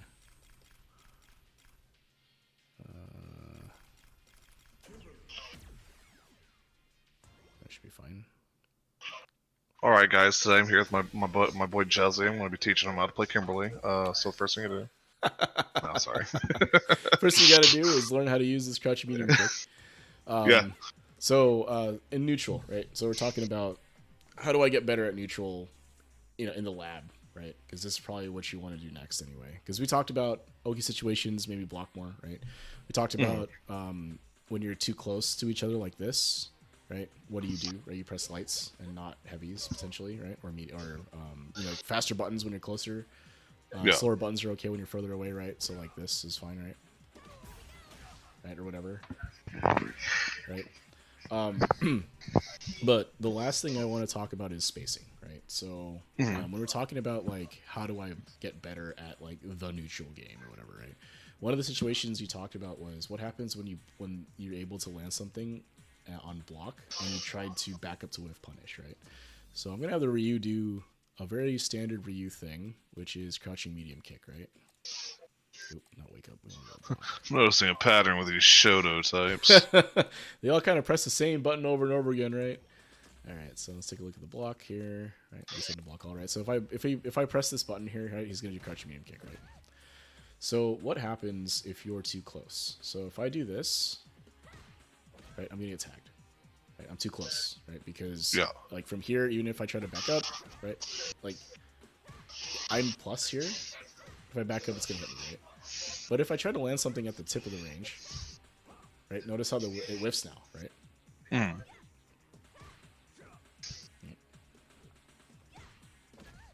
Now I'm not a Kim player, so I can't space this correctly, but I think you get my point here. Right. If I do this at the tip. To be fair, it is very, very hard to space Kimberly correctly due to the fact she's the shortest character in the roster. Yeah. She also has explicitly she has the shortest 2MK. Yeah, this button is kind of short because it's plus, right? This is plus. Oh, it's literally the shortest one. Yeah. So if I do this though, right? I do this. Right? You see how that worked though, right? Is that I can, if I space this correctly, and since I'm plus, I can move back and press this instead, right? So I can move back and basically wish punish the response, right? And that's what you were trying to do. And I think this works very effectively as long as you can space your normals correctly, right? And by correctly, I mean it has to be at the tip, right? So if we want to talk about how do I get better in neutral, one of the first things I try to tell people is that they have to learn the ranges of their moves, right? So you go in the lab, right? Press all your buttons, right? So I'm going to turn off his crouching medium kick and just press the buttons, right? So what do you press in neutral for Kim, right? Normally it's this button, right? Stand heavy punch, stand medium kick, right? This is a good one. And then this one too, right? Although this one you typically see like this, right? Yes. Right, drive rush. But it's really good with drive rush because it can frame trap with two down crouching heavy punch. Yeah, like this. Right, something like that. Yep. Crouching heavy punch. Oh. That, right? Yeah. So, anyway, the idea though is that like, what are Kim's better pokes, right? So probably not that. Maybe this is good to know what the spacing is, but like for Kim, you're gonna be pressing this and this, right, in neutral for the most part. At least that's what I see most Kim's press. Now, of course, you can do the elbow drops and stuff, and or whatever the input is for then teleport or whatever. But what you want to do ideally is if you wanted to play more of a grounded neutral game, like without having to use teleports and stuff, what you want to do is learn the ranges of these moves, right? Like, oh, how far can I stand and still land this, right? So that's pretty good. That's still good. Damn, this thing reaches hella far. What the fuck? Okay. But you can see though, right? I'm standing, it looks like a reasonable distance, right? Like, Yeah. oh, I don't think it's going to hit at all. And then, like, Ryu's blocking, right? And similarly for this, right? Like, how far can I stand so that this won't whiff, right? Right? And what this will do is it gives you an idea of how much, like, what ranges you need to be standing at.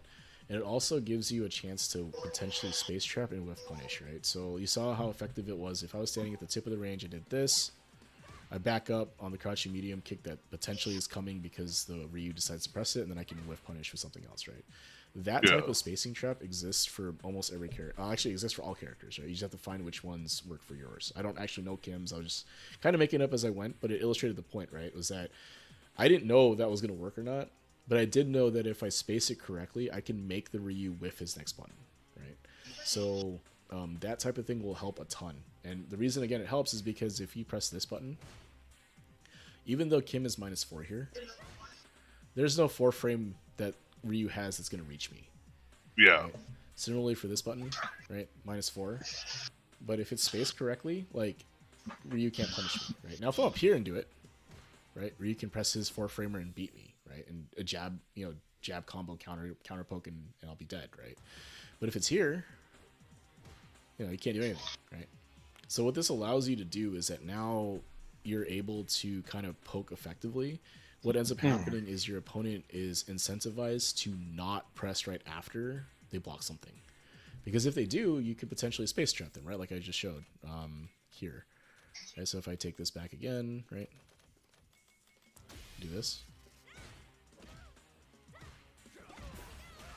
Right? And I don't play Kim at all, and he just made that up, right? So it's like this, right? So if you are able to space your normals effectively, and the way this game is set up, you get opportunities like this, right? So your opponent now, if he blocks this, doesn't want to press that button anymore, right? Because he's been getting hit every time, right? So then what happens? And that's when you become free to start stealing your own turn back. Exactly, right? Now I can do this, right?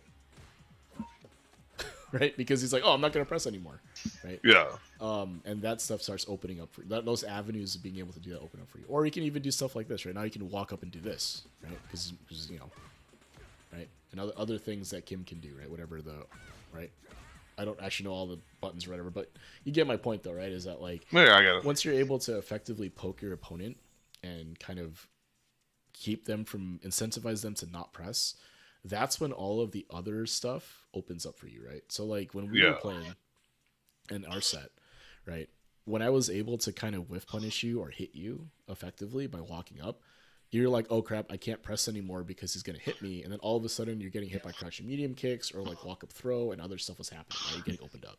And a lot of that stems from your ability to space your normals correctly in this process of the game. Now, of course, your opponent can adjust to this, right? And they're playing the same game sometimes. Right. They're trying to do exactly it's a back and forth. Yeah. So that's the game you have to play. But I think it all like the if you wanted to drill something, like have something to practice, this would be what I would do. Figure out what pokes are the ones that Kim needs to be using, and just learn what the spacing you want to be standing at to hit them with it, right? So, because again, the game opens up a lot for you once you're able to do that. Now, of course, this is easier on a static target, right? Ryu's not moving. Right. Right, at all. So you do have to kind of get a sense of like, oh, I'm going to move back and forth, and then am I landing this, right? So this is where, like, my understanding of footsies and my implementation was always falling apart. Mm-hmm. It was, like, because Kimberly's got short range buttons, like, people love to glaze her standing medium kick, and it's a good button, but like the fact of the matter is, it's not the longest range button in the game by far. Not at all, right? But it's 8 frames. It's best she's got. Yeah, and it's just how the character's built, right? You have to deal with that. Now, the good thing though is that if your opponent does do a longer range button to try to keep you out, you can use this to whiff punish as well, right? It's actually fairly quick. So this is the adjustment that you would have to make, right? So. At first, like what I was talking about was you walk up and do this. Sorry, go ahead. Yeah. Oh, well, I was going to say, what I would do is I would be like dancing around at the end of at what I'm trying to guess is the edge of their range, while they're also, uh, just taking space off of me for free, like just walking me down.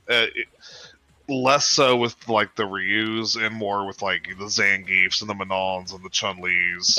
People who have those really long range buttons are just like, instead of whiffing buttons in that neutral, they're just walking me down until they're not gonna whiff. Right, and that's part of the game, unfortunately, right? Like Geef especially is basically designed to do that, right? He has these absurd angles and all that stuff, and it's very difficult to whiff punish, and you have to take chances to get in on him. But that's how he's built, right? Like the downside is that he's a grappler, so he has to get in your face to deal damage, force the mix-ups, and etc.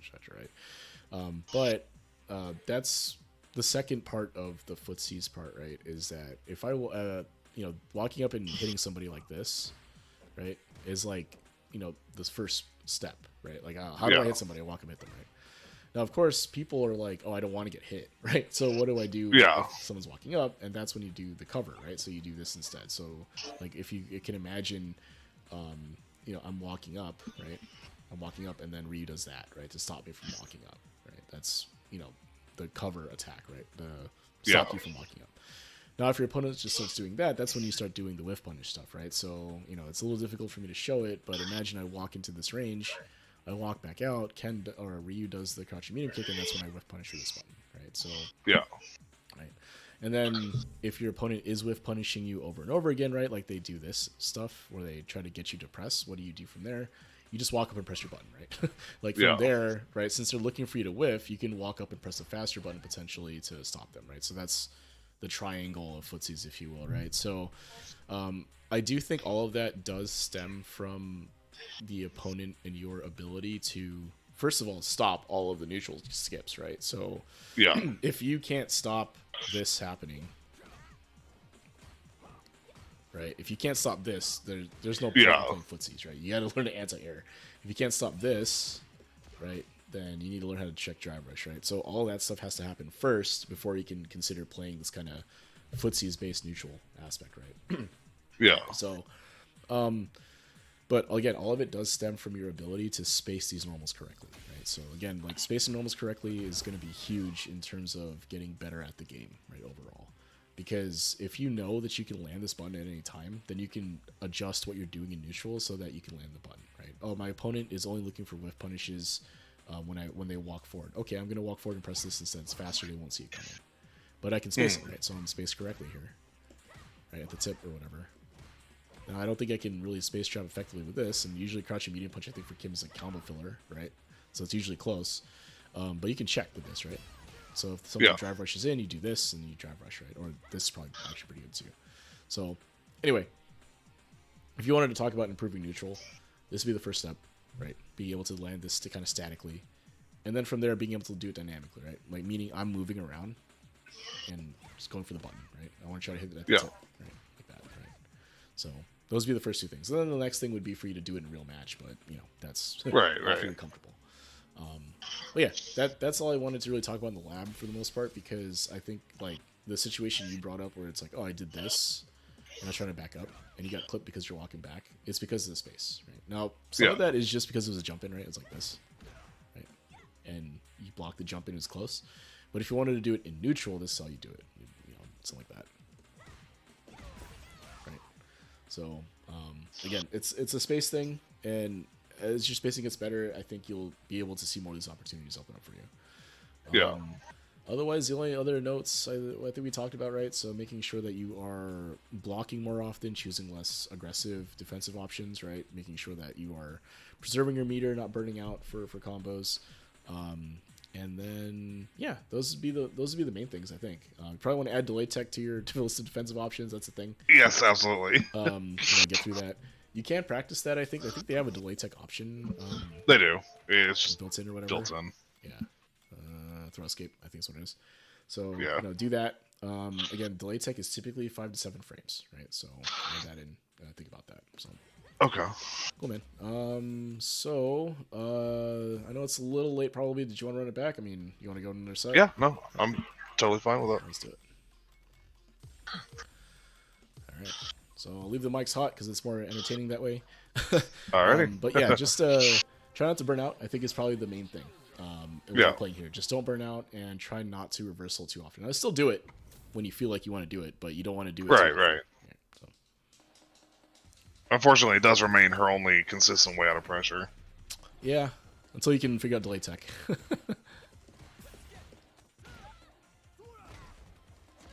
Oh yeah, and back roll. Don't forget the back roll. Oh yeah. Is it 2 buttons or 3? 2 buttons. Any 2 buttons.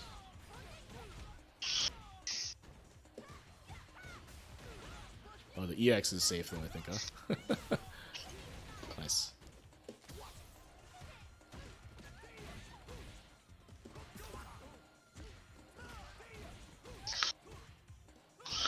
I just remember I muted my game.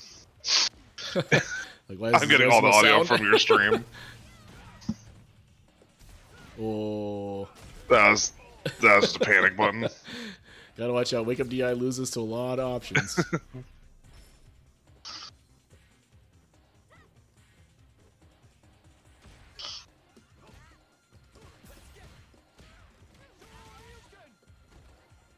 Yep.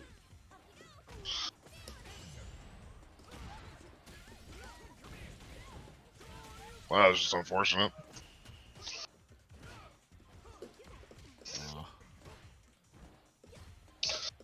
Oh, I'm supposed to grab.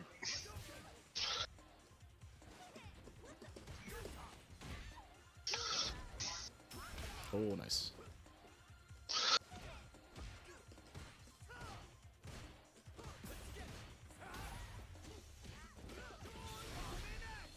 Alright, I'm turning my audio back on. Yeah, I was gonna say it helps to be able to deal with some of the DIs and stuff. Yeah. But that was good though. Good. Your one reversal worked, right? And you didn't burn out. So yeah. It's good. It's good. And you landed some hits, so it was good. You used your meter correctly and effectively, more effectively this time.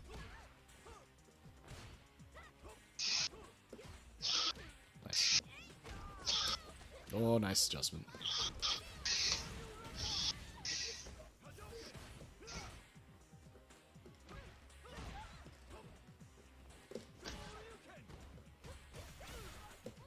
Oh, I think it's because it wasn't tight, so I backed up a little bit when I got hit. Mommy. Ooh. Oops. Uh-oh. Ah! Where'd the rest of it go? Oh no! Where'd the rest of my combo go? You had me. I had you. Oh, that's supposed to be DP. No, this is a no fireball zone.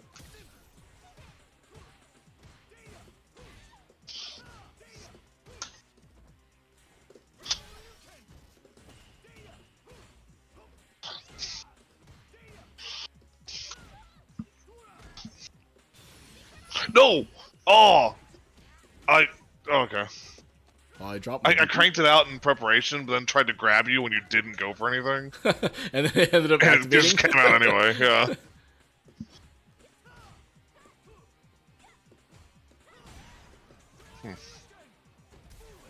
Oh, I learned how to time that better.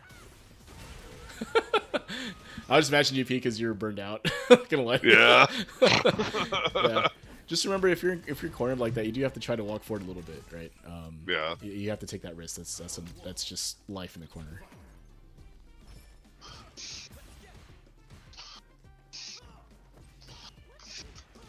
Oh.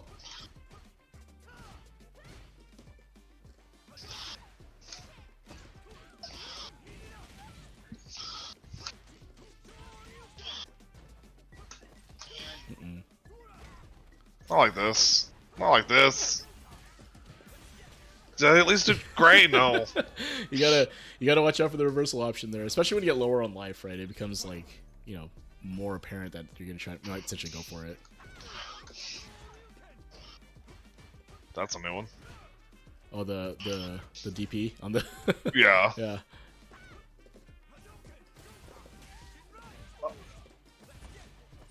I hate the input eating that the DI the drive rush does. Yeah. Yeah, it's dumb. Okay.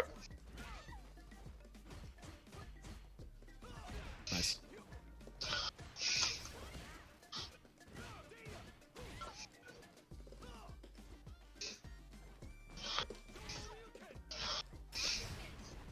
Nope. Hey, gotta watch out for that. I think what sucks about the wake up derev especially is that it loses specifically to meaty jabs. So if I do like the light pressure, I'll be able to react to it. So, but I will say that you did a much better job overall with not going for so many reversals. The ones you did go for, though, you did land a couple of them and it worked out. Unfortunately, Kim kind of sucks in that regard, so that's it is what it is. But you also didn't burn out, right? So I did see that you did use EX arc step into the wall splat thing. Perfect use of meter, I think, for Kim. And when you did the teleport, the one time you did do it, you did end up going to the driver's combo, but you didn't burn out. Is the important thing. So $5, fine, but just don't burn out. Is all I would say. Yeah. So. There's one thing I screwed up there where I was trying to go for a can setup because that's the one thing I didn't get to use during any of these sets was my can setups. Which you probably would have fought your way through fine anyway. But well, it's still a mix-up, right? So even as long as you are using the timing correctly there, I still have to guess, right? I have to. But then when I went to do the quarter circle, I don't know if I under rotated it or what. But yeah, but you were standing there light that's kicking. where I was doing those goofy light kicks for no reason. I was thinking to myself, oh, this got to be something he's in trying to input. I was trying to kick you up so I could set a can. Yeah, all good. But yeah, I think that it is gonna be a bit, and playing neutral, like trying to learn how to do the grounded neutral is a very, very hard thing to do, right? Like it's not gonna be, it's not. I won't lie to you and say it's easy, right? It's very difficult, right? But I think that if you're cognizant of the space, really, is how you get better at that. That'll help a ton. Because I think, again, your offensive sequencing is totally good, minus some of the drops, but, that's lab work, whatever. Yeah. But your sequencing is good, and your ability to use neutral skips is also good, right? So the thing is, the neutral game, like the grounded footsies game, actually makes those neutral skips better, right? So when I was talking about, like, jumps and stuff, why that works is because if you're playing solo neutral, the jump isn't always at the forefront of your mind, so maybe you miss the DP or whatever, right? So yeah. But yeah, otherwise, like... blocking more often, which was good, right? Probably want to implement delay tech, right? So take a look at a video and learn how to do that. That'd be very good, I think, for you. Just don't use it too much because you get blown up by shimmy, but it is what it is. And then yeah, otherwise I thought you did pretty well. I think the corner aspect. So something I'll mention here also is that fighting out of the corner is probably one of the hardest things to do in Street Fighter 6, right? So let's not mince words about it being easy at all, right? Yeah. The thing though is that when you are cornered, try not to just crouch block in the corner, right? So typically when people corner you, right, and maybe this is more of a higher ranks or whatever, a lot of times what players will do is they'll actually give you a little bit of space, meaning they'll back up to about under where the timer is, right? And you hear this a lot, like stand under the timer when you have someone cornered, because it allows them to basically play unfair footsies with you, right? So now we talked about like, I can space things correctly and all that if I have all the space to work with. If I can't back up anymore, that means that the opponent just has to walk forward and press their button, right? I can't adjust space to the opponent or anything, right? So when you're cornered like that, maybe not jumping is, maybe don't jump right away, but you could potentially just try to walk forward and take up some of that space, right? That's typically how you get out of the corner in a stable-ish manner, right? You kind of play unfair neutral until you can play neutral again, you have space to back up, and then from there you try to win it, right? So yeah. Otherwise, man, I think you did great. Like, there's a lot of stuff to cover. Kimberly can be kind of a tough character too. So again, like offensive sequencing is good. As soon as you got me in mix-up situations and got me to miss or guess wrong in a couple spots, I die, right? Like that's Kim life, right? I do think that eventually you do want to take a look at some of the other sequencing as well in terms of like Oki setups for Kim, like how do I force more plus frames and that type of thing. That's also just lab work, and it's actually, I think, low-hanging fruit for you, right? So imagine if your offensive sequencing was even better, like you don't even have to land a hidden neutral. You get one teleport and they die for it, right? Like that could be very good for you too. So if you wanted to continue climbing through the ranks while trying to learn a neutral aspect, I would spend some time looking at some of those setups, right? Like how do I force the high-low mix? How do I get the can mix-ups? Like those things that Kimberly is very good at. It's worth learning, right? It's worth learning. Yeah. Because it's like kind of low-hanging fruit in the sense that you can just practice it in the lab. You don't need to be playing a game. You just practice the sequence, right, over and over again, and then eventually you'll be able to do it in game. So Cool, man. So yeah, anything else before we wrap up?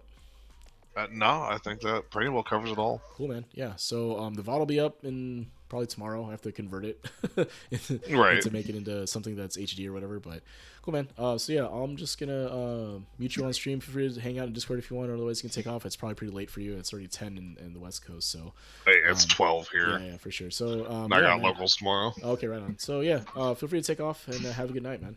You did great. Absolutely. Thank you so much for just all of it. Yeah, yeah. Hopefully it's helpful. I think it's really cool that you do this for the community, and Yeah.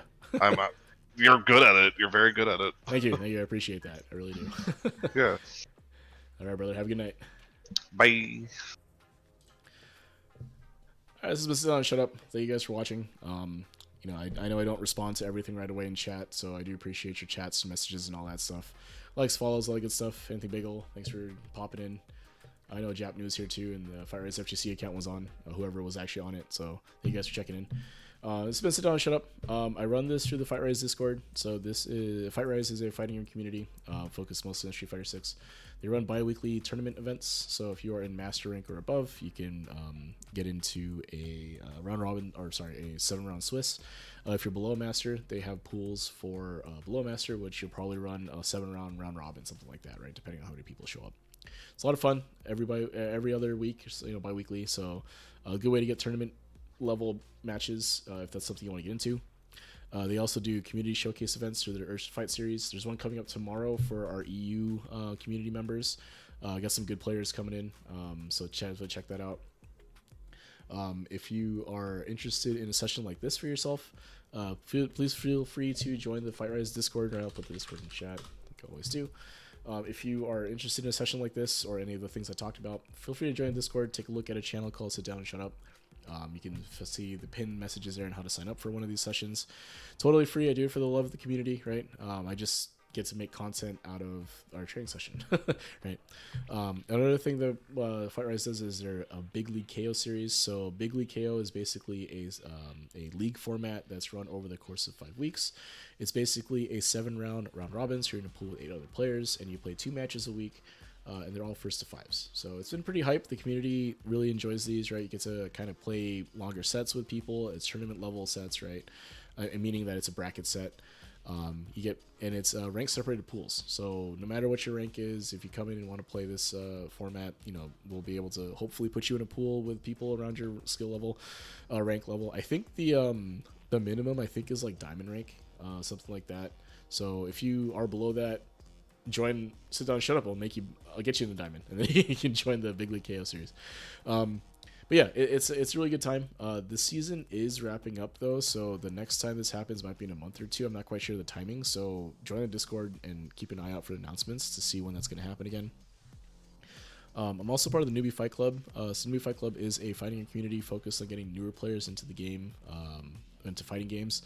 Mostly Street Fighter, but I think there's other games that they run lobby nights for Street Fighter every Monday, Wednesday, Friday.